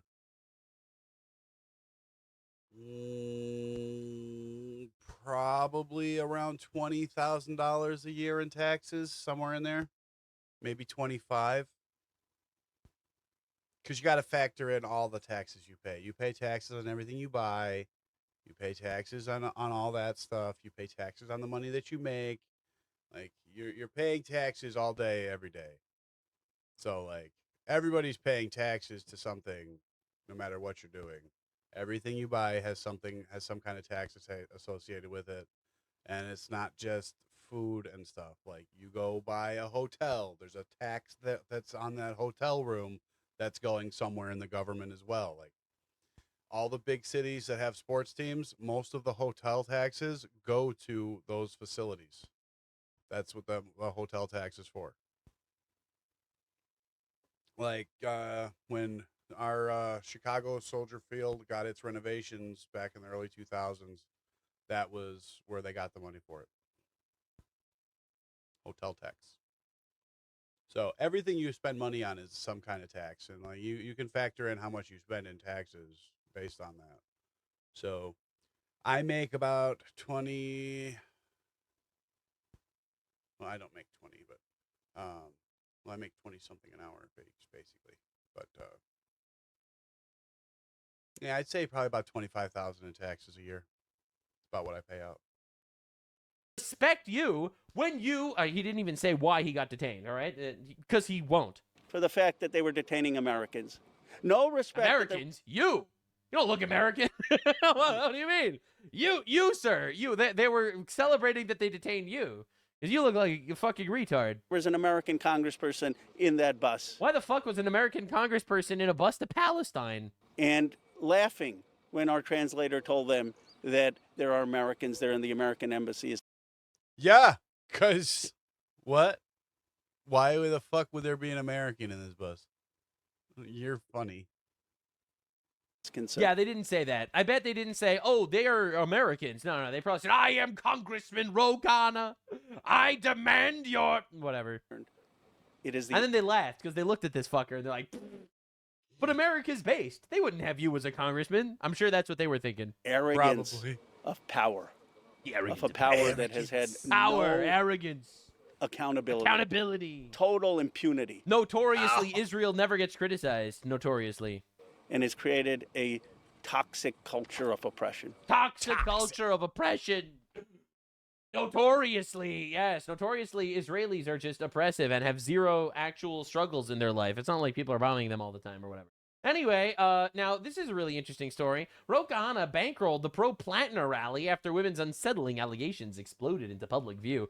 He was the #1 supporter of this guy, a guy with a Nazi tattoo that was allegedly a rapist, and also a guy that was obviously pro-Hamas. And he funded him because this dude's worth $500 million because he's a congressman and probably does tons of insider trading. And now this gigantic scandal went viral, and all of a sudden, wow, he's detained on his way to Palestine. Interesting timing there, sir, Mr. Khanna. Interesting timing. Representative Ro Khanna delayed 90 minutes by settlers and troops in the West Bank. And I was like, whoa, whoa, whoa, whoa, whoa. So I heard his story. Now, this is really funny. If you actually look at his story, this is his footage that he releases. That's it. That's all the footage. I hope you're happy. That was all of the footage. Those 4 seconds, that was the footage of his traumatic genocide. He was genocided by Israel, as you can see, and this is his evidence of his genocide. I mean, this post got 8 million views, and that's just one post alone. All right, so you have to understand, this poor fuck got genocided by a couple of Israelis that stopped him. And then I was starting to read what was going on. It was delayed 90 minutes. Delayed 90 minutes, and you're like, I was genocided. I was detained. And you know how you know this is a photo op, by the way? Motherfucker is in the middle of the Middle East in the summer, okay? Middle East in the summer, wearing a suit and tie. My God, you absolute LARPer, bro. In the Middle East in the summer with a suit and tie. Look how much he's sweating, too. Ready for the photo op. Okay, like literally, you can't even make this shit up. The virtue signal's insane. During a trip to spotlight Palestinian hardships near an abandoned village of Khirbet Zanuta, California Democrat Ro Khanna's group faced a 90-minute standoff after settlers blocked their vehicle on a narrow road. Armed with U.S.-made rifles, the settlers swore. They swore, guys, and kicked tires. Oh, they kicked tires. Arriving IDF troops spoke with them before fully clearing their path. So basically, guys stopped them. They didn't know who they were. They were, as you're going to see, they were entering a military area. So they were stopped because who the fuck is this guy entering a military area? The IDF arrived, the Israeli Defense Force, and let them go. After he waited for 90 minutes. This has got to be the gayest fucking shit I've ever seen in my life. The entire Democrat Party is literally pandering to mind-raped third worlders and libtards. It is a joke of a party. According to Khanna, who felt powerless, and highlighted the apartheid-like conditions. Apartheid is when a random foreign national enters your country and goes into a military base without any warning. It gets delayed for 90 minutes. That's apartheid. Hello? The IDF disputed this, saying soldiers quickly dispersed the civilians who unlawfully blocked the foreign nationals and did not participate in the delay. The group was released after U.S. Embassy contact. Khanna, on a tour of occupation impacts like destroyed homes and water shortages, plans to share these stories amid his criticisms of Israeli policy. This is the biggest pussy of all time. Another Hassan propaganda, true. And he's actually going to be going on Hassan's stream tomorrow to talk about his tragic genocide that he had at the hands of the Israeli soldiers that held him up for 90 minutes when this dude was entering an area that wasn't his, that they didn't know who he was because he didn't announce it, because he literally did it for the purpose of this. All right, understand, if I walk through California, I'm delayed by 90 minutes by people shitting in the middle of the streets. All right, this dude was delayed by 90 minutes because some settlers. The Israeli government is lying to cover up for 4 IDF soldiers who aided violent settlers brandishing M4 guns and threatening American lives. I am calling for their arrest and prosecution. Blocked the vehicle or whatever the fuck, according to his story, which he didn't release evidence for. He released a 6-second clip. Now, if you actually, this is Katie Miller, Stephen Miller's wife, and this is what she had to say. I felt powerless in the situation, which is not an easy thing, as I have a lot of privilege in life, says Mr. Khanna, who was eventually allowed to continue his journey. Literally nothing happened to him. Free advice to the Israelis. It's not a good idea to detain long-shot presidential candidates, he said.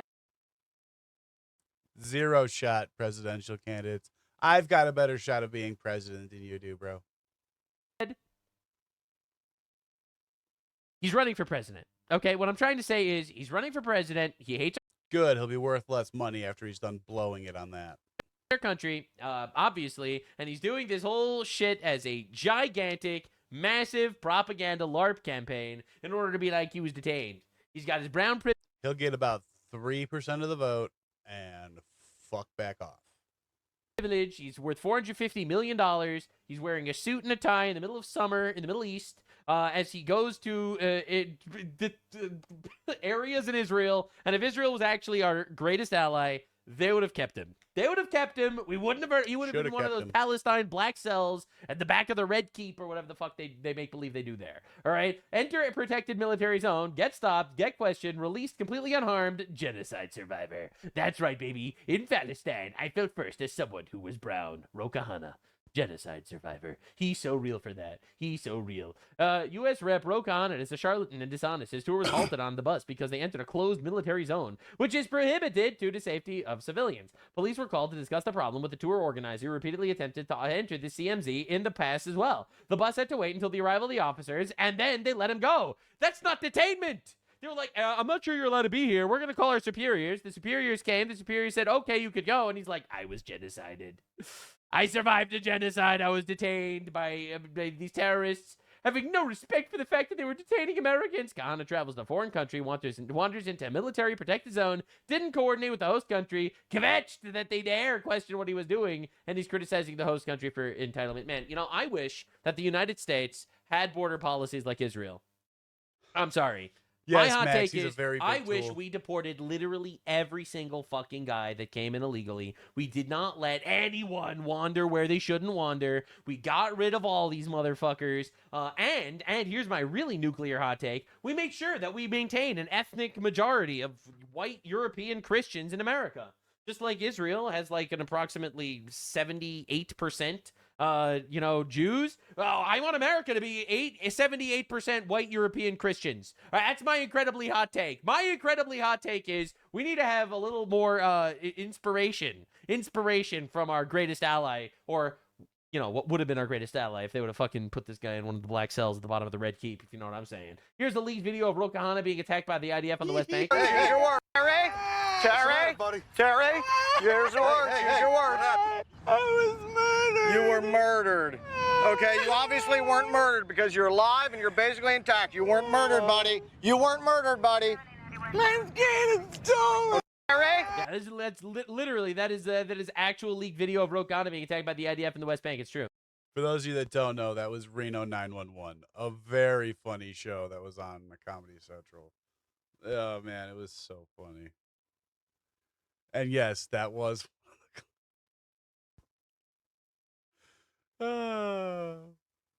Now, of course, Ambassador Mike Huckabee was talking about something else. How he was on Fox News. How Iranians were told were waving "Kill Trump" flags at Khamenei's funeral. I mean, Mike Huckabee is our ambassador in Israel. I mean, that makes sense that he's talking about that, right? Well, not to Tucker Carlson, an American member of Congress threatened by foreign terrorists carrying American rifles, backed by a foreign military paid for by American taxpayers. Minimally true. And the U.S. ambassador to that country says not a word in defense of his own countrymen.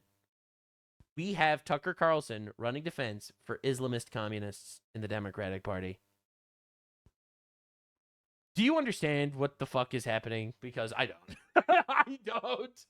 What happened to this man? The worms got him, and instead uses his social media accounts to promote his own vapid cable news appearances, which amount to propaganda for the same foreign country. It's too much, too insulting, and humiliating to America. This is how revolutions start. Tucker Carlson wants to start a revolution because an Indian communist was held up in Israel for 90 minutes when he was entering a protected military zone. Like, do you understand what the fuck is happening? This is another one of those tards that's going to just waste money trying to run for president. This is crazy. For the sake of our nation, Mike Huckabee should be removed from his post. Holy shit, Tucker Carlson. Now, again, this is not weird because Tucker Carlson was defending Graham Plattner. You know, Graham Plattner, the Democrat communist with the Nazi tattoo that's pro-terrorist, that guy, the guy that wants to abolish ICE, he was also going on the news to defend that guy. It's just absolutely awful. I look at Graham Plattner, this guy who's running in the state of Maine where I live. Yeah. You know, I don't have he's a Democrat, he's liberal. I don't have strong feelings about it. No, he's a pro-terrorist communist with a Nazi tattoo, and he raped a bunch of people, allegedly. Okay, that's a pretty bad guy. I have strong opinions about him. I have very strong opinions about him. I got some pretty strong opinions myself. Get fucked is my strong opinion about him. But rather than like respond to what the guy's positions are, they just have called him a Nazi for the last. He had a Nazi tattoo. This is It's literally what you guys have been doing to Trump for the last decade. It's perfectly valid because the Democrats spend their entire life shitting on Trump, calling him a Nazi for no reason. Meanwhile, they're actually propping up a literal Nazi with a Nazi tattoo, and they see no problem. But Tucker Carlson does not want to engage that. He's like, no, why would you? I don't even understand why you would say something like that. Why would you call him a Nazi? I don't know, man. Last month because he had a tattoo that was not a swastika. You're right. You're right. It was the Totem Kampf Death's Head SS tattoo. A totally different thing. But apparently it was connected to the German military. Apparently? It was the fucking logo of the SS. Apparently? At some point. It's not even clear he knew that. Oh, yeah, he did. But are we being serious? Yes, he did. Definitely knew it. He didn't even know that he had a Nazi tattoo on his body for 20 years. Maybe he didn't even notice. I don't know. Maybe he just went to a tattoo parlor and he was like, that tattoo looks cool. It reminds me of Jews for some reason, but I can't put my finger on it. Yeah, pro-Hamas. No. I know every single tattoo that's on my body. You know how I know them? I got them on my body. I paid for them to be put on my body. I know what my tattoos are and what they mean. Nazi guy who notoriously, as everyone fucking should, is a communist. But Tucker Carlson really doesn't like that they were attacking him. But they've attacked the guy in his personal life. It's like, yeah, he's a rapist, allegedly. Okay, yeah. The Democrats, who are out there calling literally every fucking guy on the planet a rapist, who slander everyone to oblivion, are literally propping up a Nazi, terrorist-supporting, communist rapist. But not in a gay way, allegedly. Okay, do you understand what we're dealing with here? So yes, it's perfectly valid to talk about it. So here we have, in 1 week, Tucker Carlson defending Graham Plattner, a communist retard, pro-terrorist, and Ro Khanna, a communist retard foreigner pro-terrorist. It's almost like Tucker Carlson is Israel first, and the only thing that matters to him is electing guys that hate Israel, even if they want to fucking rape our country raw. And that's exactly what's happening. They don't like him because he's not sufficiently supportive of Israel. No, they don't like him because he's a communist terrorist supporter. Okay? That's why they don't like him. He wants to abolish ICE. He doesn't believe in borders. Okay, maybe that's why they don't like him. This is insane. Yeah, I will say this, that, when I told some folks. Yeah, they just don't like him because he doesn't support Israel. Yeah, but also he wants to abolish America. Maybe that's part of why they don't like him. Yeah, anyway, Representative Ro Khanna skipped a meeting with former Israeli hostages and October 7th survivors during his trip to Israel to instead have a propaganda moment where he makes believe he was detained for 90 minutes by people for entering a military zone. AOC is getting involved because, again, you have to understand, Israel has become the Democrats' low IQ propaganda machine, where all you have to do is you get as much Islamic funding as you can in the colleges to convince as many of the college kids and retards and third worlders that this matters in America. And now, notorious prostitute AOC is going to be more than happy to show up and use that as her little propaganda campaign as to why I have to vote for the Democrats. Israel must release pediatrician Dr. Hussein Abu Safia, who has been held without charge for 18 months and now faces imminent threat to his life from torture. Oh. Israel must end targeting the health workers. No, not Dr. Hussam Abu Safia. He's been in jail for 18 months. Hey, AOC, is this the Dr. Hussam Abu Safia you're talking about? The Hamas colonel? That one? Oh, you want evidence? Oh, Mehdi Hassan, there's no evidence he's a Hamas terrorist. There's no evidence he's a Hamas colonel. Even if both were true, which they are not, it's still okay. It's still fine, because Hamas is awesome, and we love that they rape Jews. Anyway, no evidence, you say.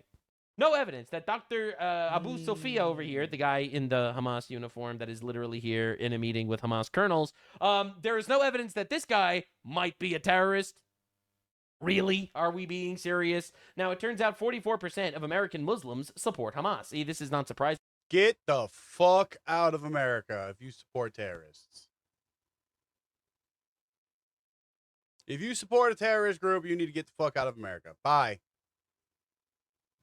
to me because Hamas actually just follows their religion, kill all the Jews and conquer the land that was once yours, etc., blah, blah, blah. And that's just how it works. That's just how it works, guys. I don't know if you're aware, but that's just how it works. So 44% of American Muslims openly support terrorism. We got to get rid of all of them.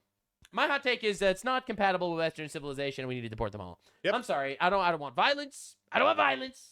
But if you are supporting a terrorist organization, then obviously you have not assimilated into America, and you have to leave.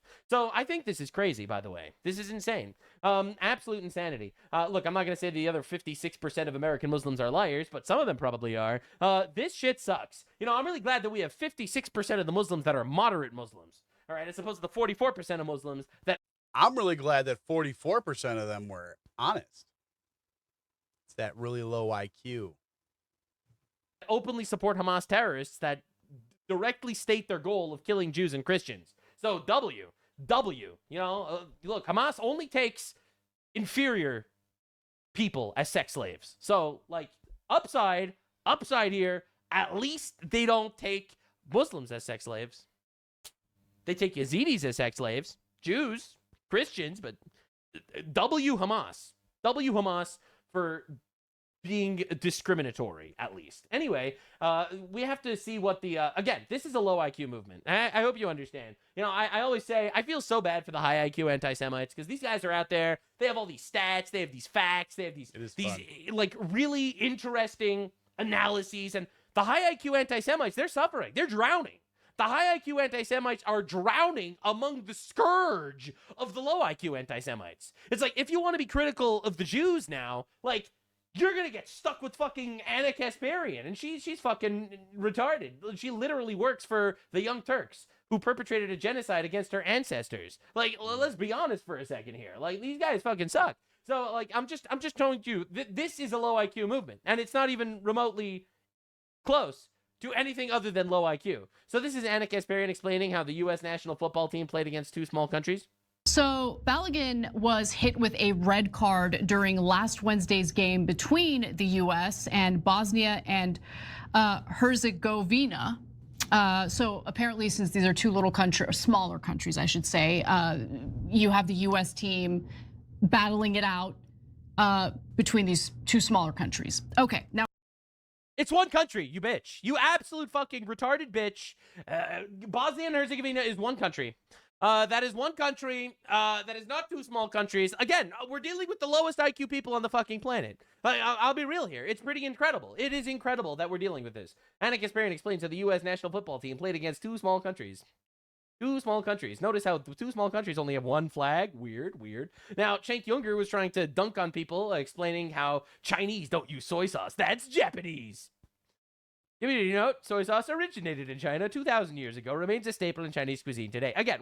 Yeah, no, I get Chinese food all the time, and yeah, soy sauce. Yeah. Hong Kong is China. No, Hong Kong is Chinese food. Chinese food. I love my Chinese food. Chinese food. We are dealing with the dumbest fucking inbred people on the planet, and these guys figured out with their 4 bajillion IQ strategy how Israel is actually doing all the things. Again, it's such an obvious psyop. Now, the truth is, it's working everywhere, because everywhere that has third world migration uses this as a gigantic psyop to destroy their countries. I've always said Palestine is the Trojan horse. It is, because not only is Palestine not a real place, and not only have they started a war and lost miserably because they're gay and pathetic, but none of these people care about Palestine. Muslims are getting genocided all over the Middle East by other Muslims, and they don't give a flying fuck about the Muslims dying in the Congo, or the Muslims dying in Sudan, or the Muslims dying in Nigeria. They don't care about any of those Muslims that are dying. The Muslims dying in Syria, they don't care about those Muslims. The only Muslims they care about specifically are the Palestinians, because they don't care about the Palestinians. Because they care about what the Palestinians represent, and that is a Trojan horse to say that Israel is bad, and America is bad, and Europe is bad, so they could use it as a gigantic grooming psyop to convince people that actually they are moral. That's what it's always been, and it's not even up for debate. Yep. I'm not even gonna lie. You got to be retarded if you don't think that's the case. And that's what you do. You bring in a bunch of third worlders, and this is just what they do.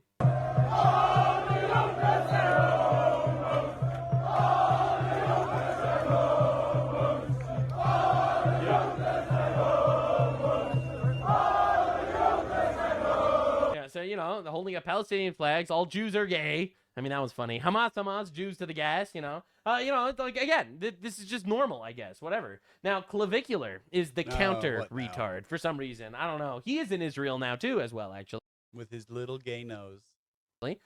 Just like Ro Kahana, coincidence, he is also in Israel because he felt like it would help him go viral. Because he only cares about looks massing. So he goes to Israel and gets mogged by every single person because everyone in Israel went through the military and people aren't fat. Yeah, bro. I mean, at the end of the day, anything in Israel or relating to Israel is going to be political, but the women in Tel Aviv are absolutely gorgeous. I mean, like... Yeah, I mean, for you, that's like... it makes sense, yeah. Bro, I was kicking it with this girl who was a soldier in the IDF. Hot as fuck. Bro. That was sick. And, like... generations of Muslim propaganda destroyed by one bone-smashing retard. I don't even know, man. Clavicular, embarrassed as he gets mogged. It's good to hang it. Decompress the spine, get another ½ inch of height. Fuck it. All right, ready? I got you. Okay. Oh, wow. Mogged me. Mogged! Yeah, and the funny thing, I mean, all these people literally are soldiers. Like, they were all soldiers. There's a mandatory draft and stuff. So, like, it's pretty insane. So, anyway, Sneeko is disgusted after seeing Clavicular make a joke about Gaza. Yeah, it's just insane. These people are so pathetic, it's crazy. After we get out of this entrapment here. This is the Gaza Strip. Shakes his head. Free Gaza, bro. He's saying Gaza's an entrapment. It's like... Yup, they started a war and lost. Fucking sucks for them. It's not... Yeah, true. Oh. He's so sad. After we get out of this... He just genocided the Palestinians all over again. Entrapment here. This is the Gaza Strip. Clavicular. It's not... They're sniping babies in the head. Yeah, this dude supporting Hitler, that's just jokes. That's just comedy. Making a joke about the Gaza Strip, no, too far. The Palestinians, how dare you? It's insane.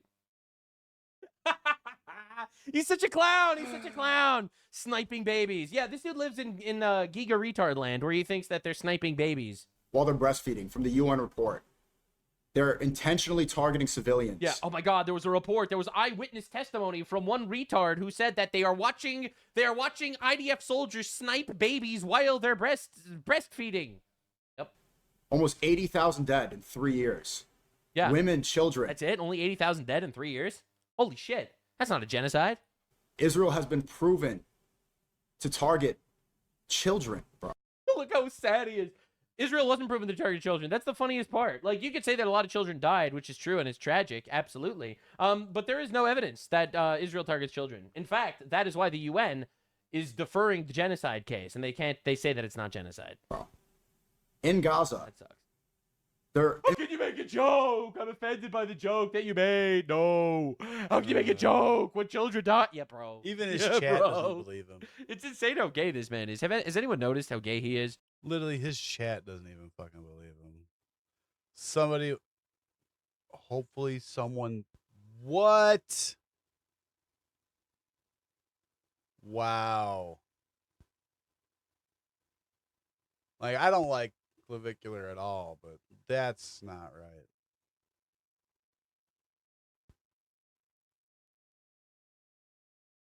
And that's on Kick. That should not be allowed. Now, it is pretty wild. It is pretty wild. Well, even Nick Fuentes is making fun of this take. And Nick Fuentes, big defender of the Jews, by the way. Nick Fuentes, notoriously big Jew defender. Everyone a free speech warrior until a real neighbor walks in. Sneeko is disgusted after Clavicular made a joke about the Gaza Strip. It's like, bro, what a fucking clown, dude. Now, Asmongold, however, Asmongold is really mind-raping Sneeko. As I said, if I am not Jewish, I will not touch the wall. I will not kiss the wall. But if I am Jewish, if my ancestry is Jewish, I will kiss the wall. Oh my God. Asmongoy becoming Asmon Goldstein in real time. And Sneeko, it's getting spooky. The Jews have got to... Look, bro, this guy's actually fucking retarded. I love him so much. I love Sneeko. He's my favorite brown clown on the internet. I'm pretty sure I know exactly what my ancestry is, but I think I'm gonna do one of those just to be sure. The government's already got my DNA and shit, so it doesn't matter. No doubt. This guy's absolute cinema. What a fucking legend. Hell yeah. If you want to know why I think it's absolutely moral to obliterate your enemies and kill them, you should definitely watch my video on it on Patreon, which I made. Because actually killing your enemies is based as fuck. Now, there's a gigantic psyop on the right. I mean, the left is totally lost cause. We have to destroy them. We have to obliterate them. They're communists. They're evil. They hate us. They hate our country. But there is an absolute op going on the right. And that's coming from the Candace Owenses. All right, these guys, they suck. Fuck that bitch. They're dumb. They're low IQ. They're not intelligent. Well, they suck. Charlie Kirk was assassinated, and instead of everyone destroying the left immediately, she decided to turn it around and destroy our country instead. These guys are nightmares. So Lance Twiggs, this is the trans boyfriend of Tyler Robinson, confirmed that Tyler Robinson confessed to killing Charlie Kirk. Now, this was one of the gigantic things that Candace Owens was harping on, saying that, oh yeah, well then why isn't Lance Twiggs confirming that he admitted it? Well, Lance Twiggs admitted it. So he acted erratically. Was he pacing? Was he just sitting down, relaxing? No, he was walking around a lot. Right, and that's within the home. Mm-hmm. And did he talk about what he had done? Didn't go into detail. I just asked him in person if what he said was true the night before, and he said it was. He started crying a little bit and said he wishes he hadn't done it, and then kept going around and just doing stuff, I think, to keep himself busy or distracted or something. We are living in a timeline where the transgender furry boyfriend of Tyler Robinson is doing more to keep this kid behind bars than Candace Owens. Not even exaggerating. Well, the pretrial has ended, and it looks like Candace is taking the biggest L of her entire career. You know, Candace Owens confirmed to be a Jewish plot to make anti-Semites look retarded. Look, man, I've been saying this for a long time. I feel so bad for those high IQ anti-Semites. They're out there. They're doing their best to destroy the Jew cabal and stuff like that. And then you get Candace Owens being like, I'm one of you. I am one of you. And then she's just completely retarded and thinks that the Jews invented dinosaurs and stuff to trick Christians. Now, again, this is her new episode of her show. She's a female. She's like, I'm just scared, and like I'm looking online, and people are saying they're just saying that like they want me to die, and I'm just so overwhelmed right now, Mr. Vice President. I'm just so overwhelmed. Dab, dab, dab. No tears. I'm so overwhelmed. And he was probably like, oh my God. And my kids, I just don't want my kids to be an orphan, Mr. Vice President. I know, I'm so sorry. Yeah, she's a Christian, by the way. I just thought it was important to remind you. Christian obviously has so much love for this widow, probably. Anyway, so question, why didn't Tyler Robinson's team try to use his cell phone data to prove he wasn't there? Because he was there, and Candace Owens is a liar. I debunked a lot of the things before, and she just keeps going. All right, so here's phone messages, obviously, that they were saying, and now she's making believe that the text messages that say, hey, I killed him, I killed Charlie Kirk, this guy says. All right, Candace Owens is being like, oh, there are so many devastating points in the Tyler Robinson narrative, but the chief among them is Lance Twiggs testifying that Tyler wasn't political, didn't even speak to him about LGBTQ issues or gender identity issues, and also alluding to the fact that he is not trans. He goes by Luna. But he says it's not a female identity, like a gamer or anime stuff, in my opinion. For months, Satanists have been trying to convince you that Tyler was so motivated by politics and trans ideology that he decided to murder Charlie Kirk for trans viewpoints that Tyler held so dearly that he never even expressed them to his boyfriend. She's actually running defense for satanic transgenderism and homosexuality right now, by the way. She's literally saying, why would a trans person possibly do a bad thing? Why would a gay person... do you understand what's going on? This is the craziest shit ever. Until a stunning text message confession about the murder shown to us via a picture on Lance's phone, which happens to be smashed in the very corner that would allow us to verify what time these photos were taken. Retarded! She's retarded! This is very dangerous. The government's playing a very dangerous game with this trial. The illusion of democracy and social contract is being evaporated. She's still trying to run defense for her theories. We are not supposed to know that our government is capable of this level of violence and psychological delusion. Holy fuck, you're retarded. You're actually just retarded, Candace.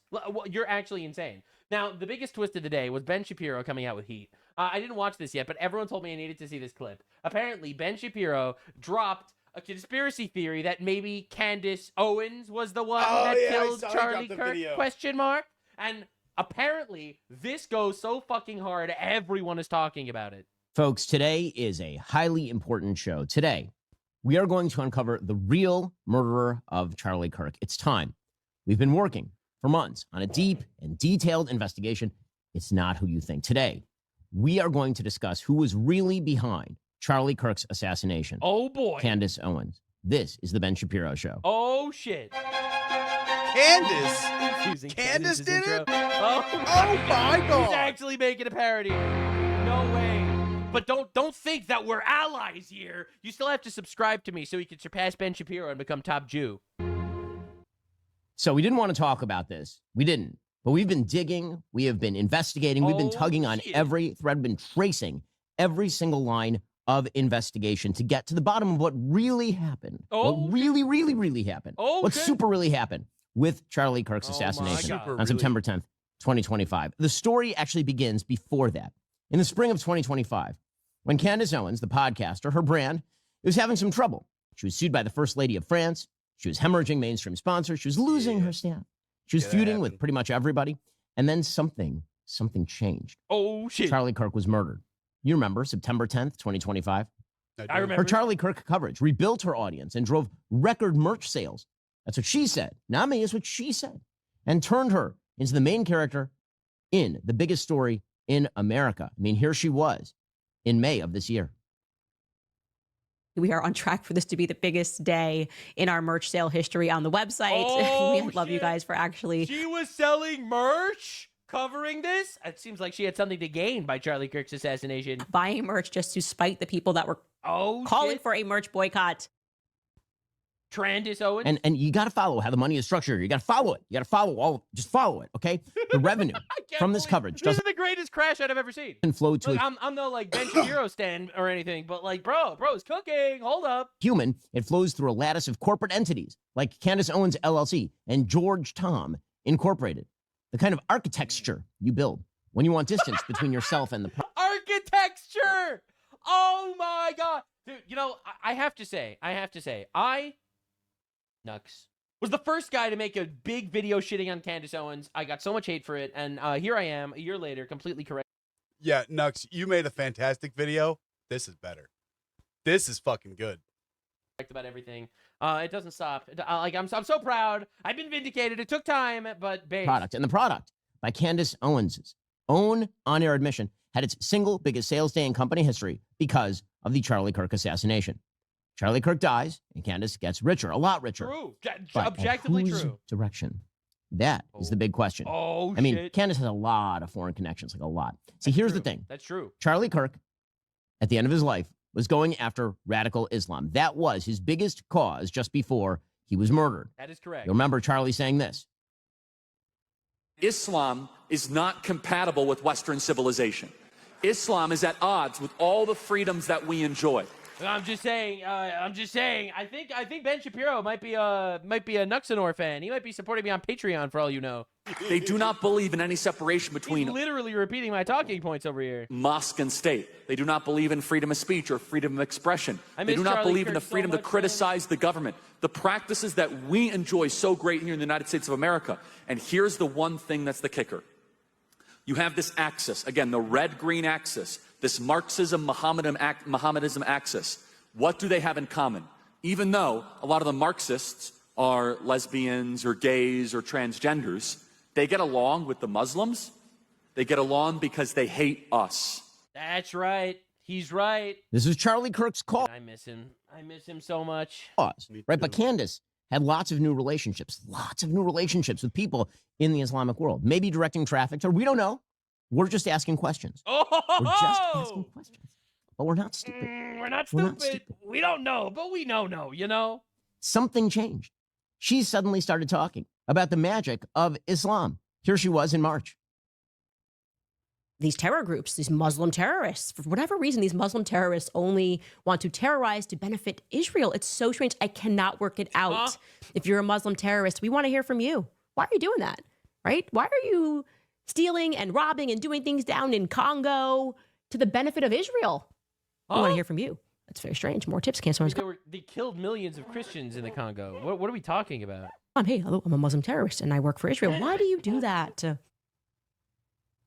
Weird, isn't it? Right? I mean, right? I love the facial expression. I mean, Charlie I starts can't warning believe about it. radical Islam, and suddenly Candace discovers that maybe we've just And he's keeping a straight face for this. This is very impressive. been misunderstanding Islam this whole time. She literally apologized to Muslims on behalf of America because she says Americans were brainwashed after 9/11 by propaganda. And she didn't even know what a Muslim was. That's what she said. That's what she said. We're not stupid. We're not. Oh my God. She invited Muslim terrorists to reach out to her because the jihadis are the victims. And if a Muslim terrorist says he's doing it for Allah, well, that's because somebody else wrote the script. Probably the Zionists. The Zionists. True. Hamas says Hamas did it, doesn't count. And ISIS claims responsibility, suspicious. And Iran chants death to America. That's what they want you to think. That's what Candace says. Yep.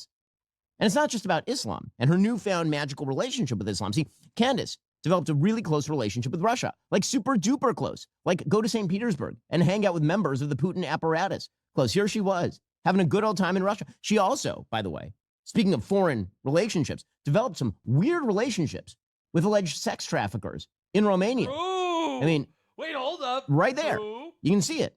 With the alleged sex trafficker in Romania. You know who hated sex trafficking? You know who her husband is? Andrew Tate's best friend. Charlie Kirk. Hated sex trafficking. Coincidence? Preach. Is any of this a coincidence? That's right. We're not stupid. We're not stupid. So this We're is seeing weird, through the really Matrix. weird. She's in Romania hanging with sex traffickers. Charlie's condemning sex traffickers, and then Charlie dies. The single most important person fighting radical Islam just gets killed. Convenient, like very, very convenient. A person who knew Candace really well, who texted with her regularly, who would have known what she was up to, maybe suspected what was happening. And then he just so happens to be murdered. And she starts making money. It's just, that's all I'm saying. Some interesting motivation. That's all we're saying. Interesting. But what about like means? Look, man, he's murder trying. requires He's trying. motive I and respect means and it. opportunity, right? So what about means? Here's the thing. Candace knew everything. She was Charlie's best friend, like his best friend. They were so close, like closer than any humans who have ever lived. She was his best True, friend. they were close. Here she was, the day after Charlie was killed. But I don't want today to be about anything other than you guys knowing that Charlie really was an amazing person. He was like, we were really close. And he was my best friend and my brother. It is disgusting to watch that clip, by the way. It is disgusting to watch that clip in retrospect as she spent the next 8 months torturing his family. Holy shit. I mean, how close was their No relationship? tears? No tears. I'm noticing no tears. I mean, it may have been for her even more than like a brotherly relationship. I mean, let's be real. You don't talk about suspicious. She got married in what is easily the weirdest love story of like all time. Oh my God. I covered this. I covered this shit. Yes. She met her husband at this rich billionaire meetup, and then they got married 12 days after they met for the first time. I covered this a year ago. Oh my God. I mean, she met her husband, George, and she barely knew him. And then they just got married. That's an op, okay? We're not stupid. We're not stupid. Okay, we're not. Ben Shapiro, if you are watching this video right now, I will have you know. Congratulations. I heard you just had a 5th child. That's awesome. That's great. Congratulations, man. Stupid. That's an op. That's an op. Congrats. Candace supposedly attends a crowded dinner party consisting of like 30 people. You want to guess who else was seated at that exact same table? Charlie Kirk. Is that a coincidence? Oh, shit. He was there when she met her husband. It was at that exact event that she met George Farmer, who was the wealthy son of prominent British Tory peer, Lord Michael Farmer. Here was Candace describing this with her husband, George. I sat next to you, and you basically said nothing to me. Correct. Yeah. I did what I've done for the past 6 years. I just said nothing. And it worked. And it worked. Yeah, It there we go. absolutely And then you worked. married me, so I have no idea why. Yeah. Yeah. 18 days later, that's right. we get engaged. 18 days. And I called her and I said just said, 12. listen, I know this is completely crazy and we've just met, but All right, I don't know if Ben Shapiro made all the connections. It turns out George Farmer, just by the way, because this is really fucked up, George Farmer is a bestie of, get ready, are you ready? Andrew Tate. They were besties before Candace Owens started running propaganda for Andrew Tate. Isn't that weird? how do you feel about getting married to me? Just real quick. I missed the bit where there was any sort of... There was literally nothing romantic had been said up to this point. Okay. I mean, literally nothing. So I missed nothing. We hadn't gone on a date. We had not talked about marriage or the future or anything like that. All right. And and she said yes. Weird, because there it is. Weird. I mean, does that sound natural to you? That sound like people who just met, started dating, fell in love? I mean, you're telling me that the night they laid eyes on each other and the day he proposed, between those two times, 0 romantic overtures, none, no dating, no courting, 17 days later, formally engaged? Yep, you're telling me right. that I'm supposed to believe weird. I don't 17 days from total strangers. This sounds like a UK cloak and dagger situation, realizing that Candace Owens had a large audience of retards, and they This is such a very good parody of Candace. decided to plop Lord Farmer into her life to manipulate her and turn her into a fucking retard. To securing a multi-million-dollar marriage alliance into the British House of Lords? Into the British House of Lords? I mean, come on. She accuses other people of being part of the globalists. I love how it's like, oh, you're part of the globalists. You're part of the giant cabal, and it's like, bitch, you are literally married to a British lord after you met him like 17 days ago. That doesn't just look suspicious. That looks like a strategic corporate acquisition, like big corporate acquisition, like big capitalism at work. What about Charlie? Well, she was acting as his wing woman, like manipulating him in his life. I mean, she openly boasted on air about acting as Charlie's personal psychological gatekeeper and his wing woman. Here she was. I'm going to miss Charlie going on dates and the girls that he liked and me always being the wing woman and him asking. This text message is one of my favorite text messages between me and Charlie when he was getting ready to go on a date. And, Dude, I hate her. He didn't date. She's evil. Many people. And he was just kind of He's like using his old text messages to shit on his widow. Like, this is the most evil thing ever. love with this girl. And I will tell you right now, the amount of shit I got for calling her out back when it was unpopular. Holy vindication. And he was asking me, Jiggle me this, Batman. What is 13%, but also half? I wear this, and this is the text message. It's so sweet. He said, do I have to change this shirt? And I wrote back, yes, and throw it away if you can. Charlie.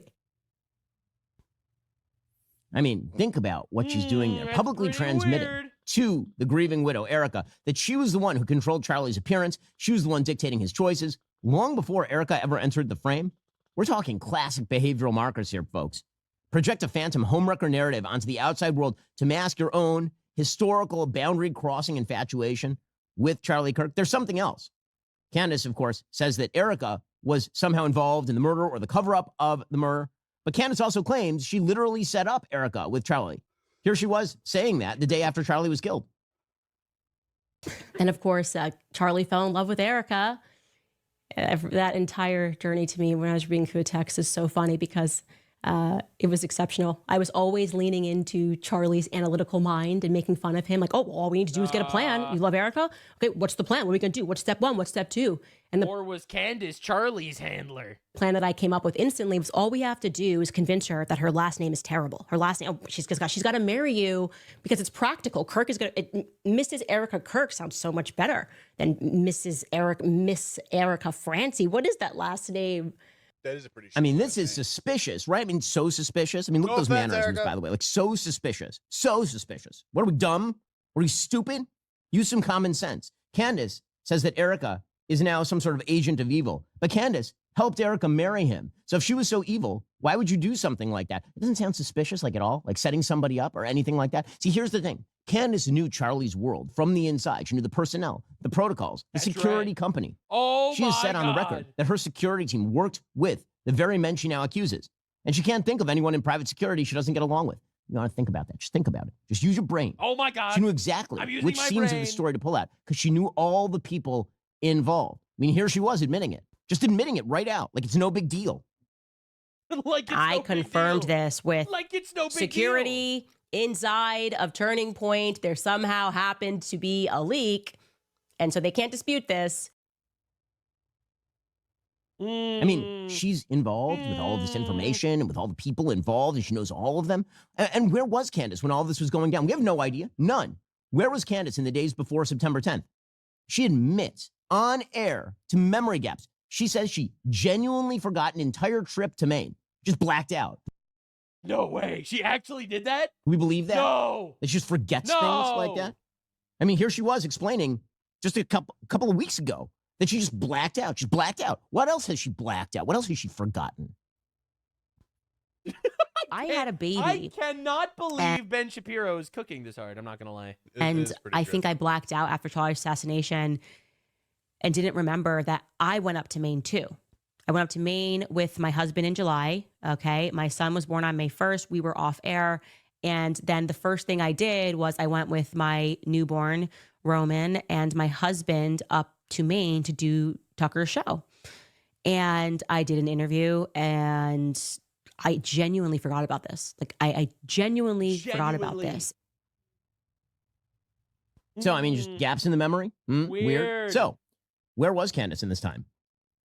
I mean, Candace had 2 pre-recorded episodes about Brigitte Macron's alleged testicles, September 8th and 9th, but nothing on her feed. September 10th, the day in question. Coincidence? So we just have like a mysterious missing period.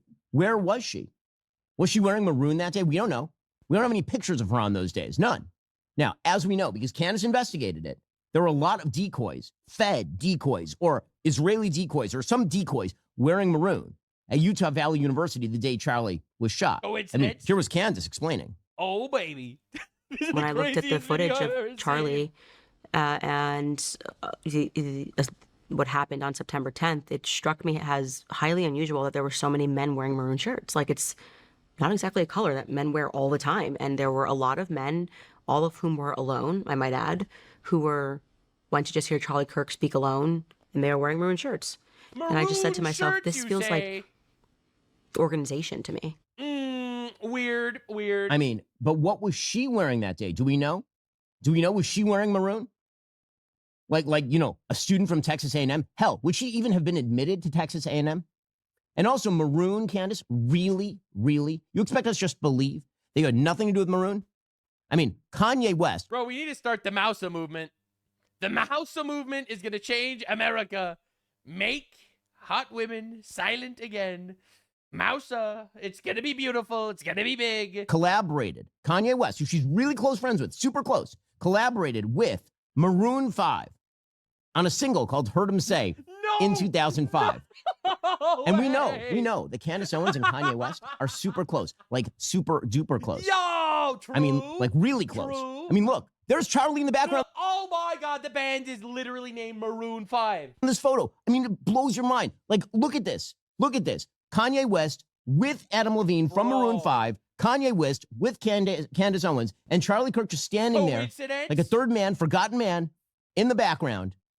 There are no coincidences. How stupid do they think we are? They think we're stupid? So you got to follow the dots. Kanye West has a song with Adam Levine of Maroon 5. Adam Levine, by the way, is a Frankist. I'll bet you didn't know that. Adam Levine, who's from a long line of Frankists.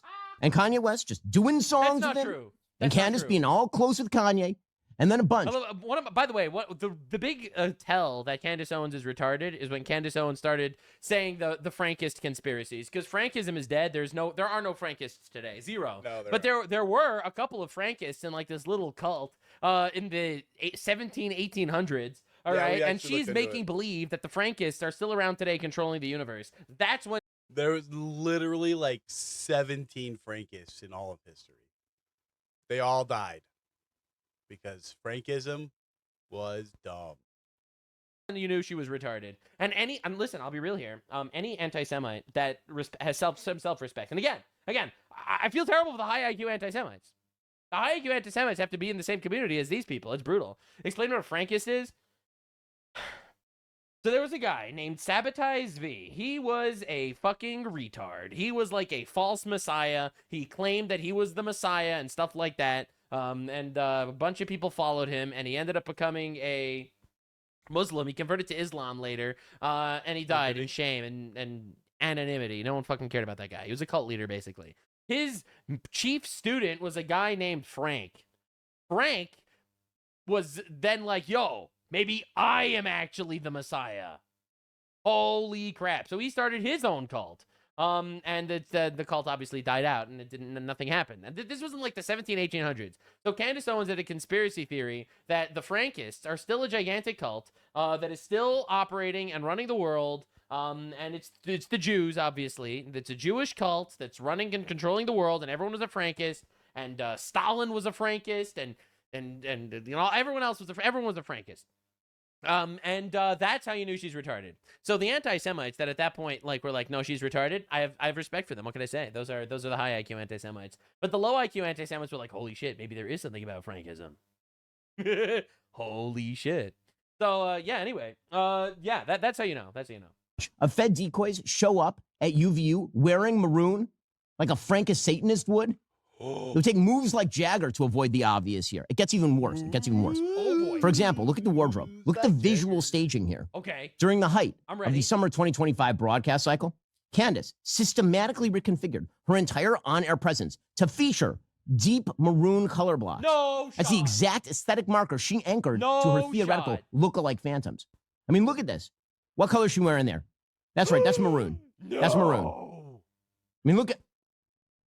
Coincidence? No! Dude! Maroon. Coincidence? Dude! Throw her in jail. Throw her in jail. How about maroon? Maroon. I mean, oh my maybe a little God. edging on crimson there, but mostly maroon. Criminologists refer to this as rhetorical nesting. Oh, That's true. where the guilty party literally dresses You know how like the theory it's like you see the Jews are sneaking like little symbols into our things everywhere to tell us about the plans that they are doing. If you fold a $20 bill just the right way, you can see the Twin Towers getting blown up by planes. And it's like, yeah, I don't think that they were plotting little secrets, telegraphing their gigantic strategies in the you know. But I think Candace Owens would do something like that. themselves in the fabric of their own conspiracy to normalize that imagery in the minds of the masses. That's right. And guys, it gets even worse. I mean, this is nuts. How stupid do they think we are? Do they think we're stupid? They think we're stupid. How dumb do they think we are? See, here's the thing. We know that This Candace might be is the most justified crash out I've ever seen in my life. You know, Candace Owens just this week accused Ben Shapiro of having insider knowledge on Charlie Kirk's assassination. This week. proficient with microphones. And we suspect that Charlie Kirk wasn't somehow killed by some sort of bullet that magically disappeared. True. You know, like the coroner's report or the autopsy says. So maybe it was the exploding microphone. But you know who might know how microphones could be rigged that way? Maybe, just maybe, a longtime podcast host who runs her own show. Has Candace ever answered a single question about this? Any? These are questions that require answers. And about her travel. Like, let's look at September 8th, 2 days before the I assassination. mean, I'll be real here. Projection 101, accuse the enemy of what you're doing. And Candace Owens has been accusing a lot of people about a lot of things. I'm just saying it could have been projection. Private aircraft depart. I mean, listen, man, I love to see Jews blaming non-Jews for using pagers to blow up their enemies. That is classic Jewish subversion, okay? Nashville that morning. That's the city that she is from. Was she on any of those? We don't have any idea. We don't have any idea. Any one of those flights could have made a brief stop in Tucson. That's 50 miles from Fort Huachuca. We would never know. Tucson is a tactical staging ground. It's the exact location where the corporate aircraft sit before they transition into that black box that is Fort Huachuca. Could that have been a discreet pickup window to bring some sort of unidentified passenger along for some sort of meeting? There are 14 private unscheduled departures leaving Candace's immediate residential perimeter. The mathematical probability matrix dictates a staggering 14.2% chance that her corporate architecture had a body on board. Architecture, bro. And then what about a cover? But this would require a cover-up, like a big cover-up, right? I mean, like, that's what everyone says when you theorize this. Who would cover it up? Like, who would help cover it up? Here's the thing. We know that Candace is skilled in the art of the cover-up. For example, public accusations and document trails have emerged directly naming her husband, George Farmer, in a high-stakes hit-and-run cover-up in August of 2023 involving a victim named Tracy Robinson. Oh Wait, my God. Oh my God. This is the longest troll I've ever seen in my life. Oh my God. Robinson. Does that name sound familiar? Oh my George God. Farmer. So George Farmer, the husband of Candace Owens, literally participated in a cover-up with a Robinson. Ben Shapiro, your yarmulke needs to grow at least 2 sizes after this one. Hit somebody in his car, maybe named Robinson. How many Robinsons even are there in the world? How many Robinsons, like Tyler Robinson, millions. have Candace and her husband had contact with? Statistically, something like 1 in every 600 Americans is named Robinson. But you're telling me, you're trying to tell me that Candace and George are involved in 2 separate scandals with people named Robinson? Oh my God. That's like the odds of a lightning strike. To quote George Orwell, and you know George Orwell, the guy that wrote 1984, the guy that wrote Animal Farm? To quote George Orwell, anti-Semitism gives people the supernatural ability to believe the unbelievable. And I feel like he wrote that shit having Candace Owens in mind. I'm not gonna lie. Twice while you're standing on top of a volcano. Let's use some common sense here, people. You can't make this stuff up. You can't make it up. The documented profile in that case alleges that George Farmer wrecked his truck while operating at a staggering 3 times the legal limit, meaning roughly 13 drinks over 4 hours to hit that number, all while unlawfully brandishing a firearm. But what happened to that alleged DUI? You didn't hear about that, right? What happened to it? Poof, it went missing. It's all good when you're a British lord. Ooh. And then she just lied about it for years. And we also know, because she constantly talks about it, that she has tons. Have we ever considered that maybe the African Americans and the British lords control the government? Has anyone considered this? High-level insider government connections. You want to talk about cover-up? Cover-up? She's got the connections. Here that is, which came in November, my old tweet saying that I had a source inside of the French government because I did. A high government source actually reached out and made me aware. Oh my God. And this is stunning, actually, that we missed this common sense. I should have figured this out all by She has government sources reaching out to her? myself. Candace is a globalist? Did you see the cup she had? It said CIA on it. So she had the sources. She had the cover-up capacity. So you're talking motive, money, fame, foreign. By the way, I just love the fact that, I know this is a random tangent, but in this tweet, did a high government source of high-level insider government connections. You want to talk about cover-up? Cover-up? She's got the connections. Right, in this very tweet that she posted here over that here. is, which came in November. All right, this tweet, Candace Owens says, urgent, 2 days ago, I was contacted by a high person in the French government that the Israelis are trying to assassinate me. I might die soon. Right, that's literally this tweet from a year ago.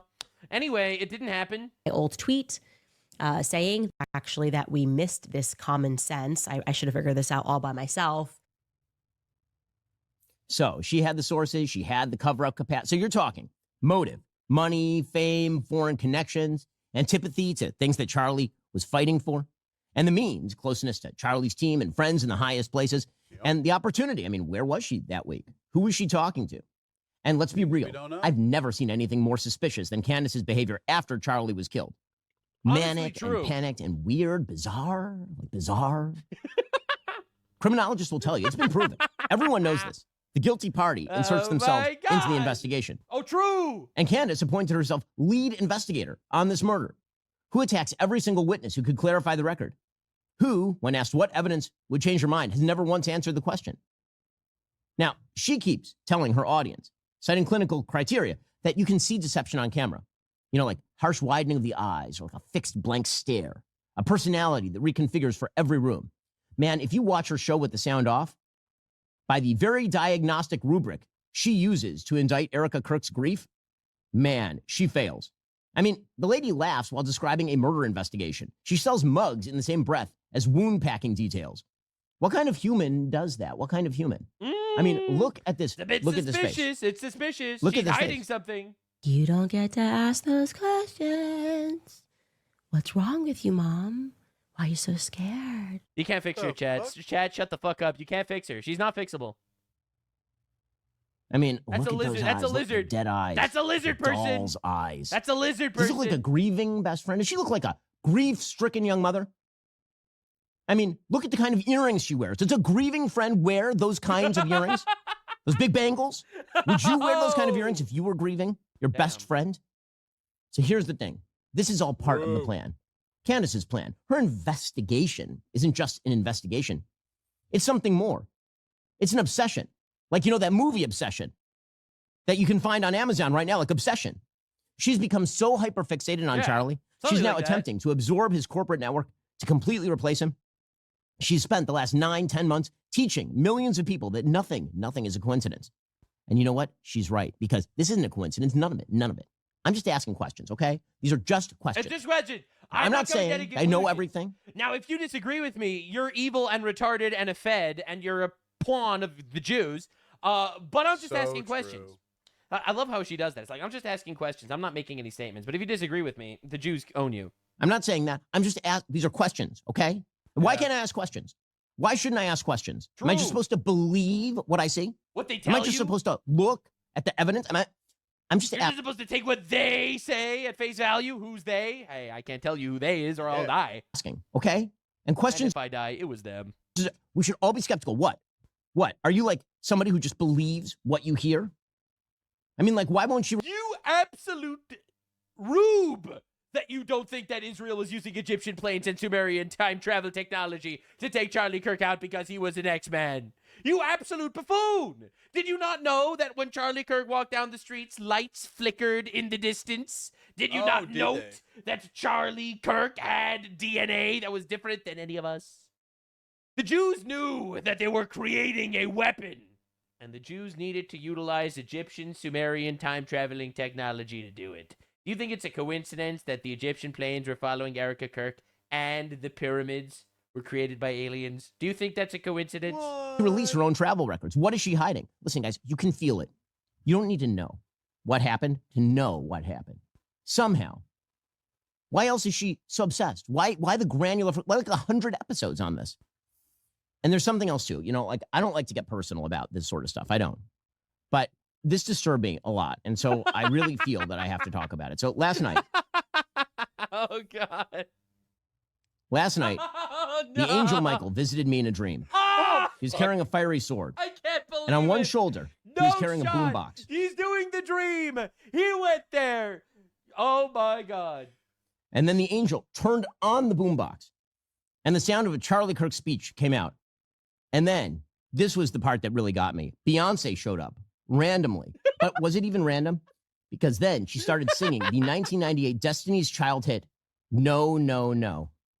Oh, I woke up with a cold sweat. That explains everything. I was terrified by the power of my vision. That explains everything. Because here's the thing.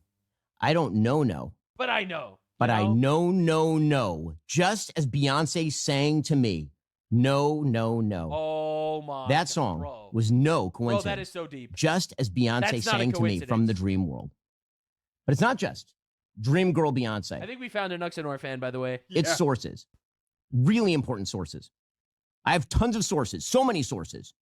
Endless numbers of sources. But I will not provide any of them to you. They are all anonymous sources. Sources so important, I can't name them. Right. Because, I'm afraid what might happen to them if I name those sources. I mean, look what happened to Charlie. Like, I don't know what would happen if I name those sources. Oh, my God. And Candace is still out there. What would happen to the sources? I don't know. True. Listen, They're all anonymous. By these really important sources that I can't name, and you can't make me name them. This is a free country. You can't make me name those sources. I'm told by those sources that people in her own circle have lots of questions. Like lots of people in her circles. Like so many people. Like maybe all of those people. Like all of them. So every single person is a mole. Every person you've ever met is a mole. This is such a good fucking But I can't job, confirm man. or deny specifics because I don't want to actually get them in trouble. You know what I'm saying? yeah, sure. I guess what I'm saying is maybe I can't prove that Candace Owens orchestrated Charlie's murder or was behind it or covered it up or anything.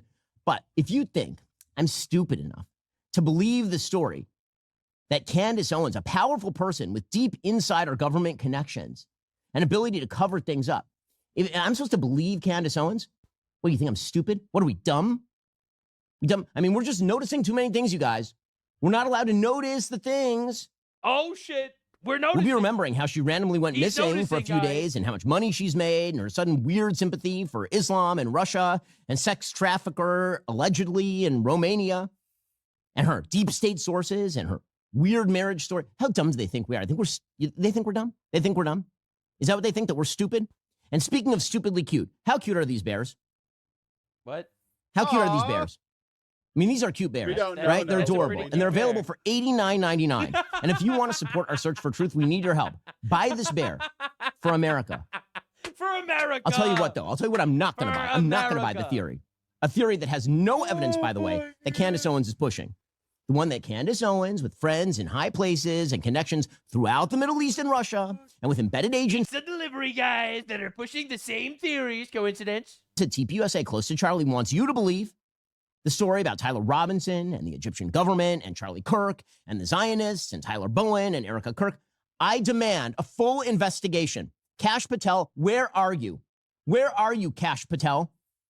Oh my Where are you? God. Attorney General Blanche, where are Oh you? my God. I want a full investigation right now. But let's be real. We know. No one's going to do it. No one's going to do that investigation. You can't trust anyone. You can't trust anyone on this stuff except me. You can trust me, but no one else. And sometimes not even me, but really just me. Right. Seriously, no one except me. And guys, I'm just saying, if something happens to me, I did not kill myself. I'm just telling you, if something happens, I've compiled all the evidence. I've compiled it all. I put it all together. I've packaged it right up, and I've sent it to Lionel Messi. And it's in his inbox right now. And I also promise you, I promise, guys, if you stick with me, there will be more bombshells to come. We're not going to stop. That's right. Not for a We're single gonna day. keep digging because they don't want us to know. So we're gonna keep looking. Not for a single hour, not for a moment, not for a millisecond, not for a zeptosecond. We're not going to sleep. We're not going to eat. We're not going to breathe until the true perpetrator is tracked down and this crime is solved. Listen, I'm not going to sleep. I'm not going to eat. I'm not going to breathe. I'm holding my breath right now. He is. And now. He was. He's Still holding doing my it. breath right He's now. literally doing it. And you don't trust him. And you don't trust him. Because we want justice. You know, the biggest L that Candace Owens is taking is that she is accidentally handing Ben Shapiro a gigantic fucking W. Like, I'm just saying, Ben Shapiro, he didn't earn it. He didn't earn this W, but he fucking grabbed it by the balls. Holy shit. And we also want you to keep listening tomorrow. Because again, I'm telling you, just telling you, if you listen tomorrow, I will have revelations. They will astonish you. I mean, like, incredible stuff I'm getting from my sources every single day. These are the kinds of revelations that will stop you in your tracks. Literally, you'll just be walking, and then you'll stop walking when you hear them. Oh my God. You'll just be standing there in the middle of traffic, paralyzed to oncoming trucks because of these revelations. And listen. The only person who could possibly get me to stop is Candace Owens herself. Because listen, Candace Owens. That's a crazy reference. Candace says the only way I'll stop this investigation is if Erica Kirk tells me to stop. And then Erica Kirk tells her to stop. And then she says, pretty suspicious that Erica Kirk wants me to stop investigating. I think she might be in on it too, by the way. Owens, she was BFFs forevs with Charlie. She was his bestie McBestie. And so I have to honor her request. So if Candace asks me to stop, I will. If she asks me to stop, I will. Unless she asks me to stop. That's when I know she did it. I mean, I don't know, but I know. No. I'm not gonna lie. He fucking cooked. He absolutely cooked. That's it, man. That's it. The Jews are teaming up on Candace Owens, and it's actually over. That he actually cooked. He actually produced one of the greatest fucking trolling videos I've ever seen. This is cinema. I can't believe it. I cannot. The gigantic W that Candace Owens handed Ben Shapiro on a silver fucking platter. That is insanity. And anyway, as the pre-trial concludes, almost everyone is certain that actually Candace Owens is retarded and Tyler Robinson is the killer. It's almost certain. I guess time will tell. We'll see if this guy gets the death penalty, but there is almost no way around it at this point. Holy shit. Just massive vindication for normal people everywhere. Normal humans everywhere absolutely celebrating normalcy happening for finally in our country. Thank God. Candace Owens was a gigantic, in my opinion, foreign psyop to destroy us, and it worked.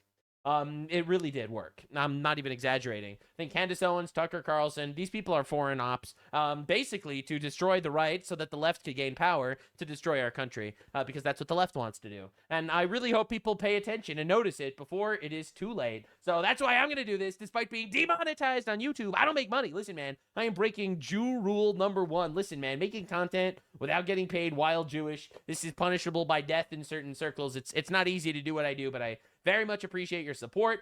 Definitely subscribe so you can surpass Ben Shapiro and become top Jew. Also, I have a Patreon. If you could support me there, that would be immensely appreciated. It's how I live. It's how I survive. I stream almost every day, every weekday. We try on Kick at around 3 p.m. EST, and I hope to see you there. Thanks for being here. Follow me on Rumble. I'll see you in the next one, everybody. We covered assassination attempts, gigantic bombing campaigns, Ro Kahana's fucking bullshit, Zohar Mamdani trying to meet up with Iran and getting obliterated by Italians. All in all, some insane shit happening. If you want to see my deeper dive into the Lindsey Graham death, me covering my actual thoughts on the whole thing, being that I didn't agree with him politically, but obviously it's sad that a decent man died, you should watch my video on Patreon, which I just posted there. It's more of a deep dive. It's not exactly the type of content we do here, but in case you're interested, that's there, as well as a video on the morality.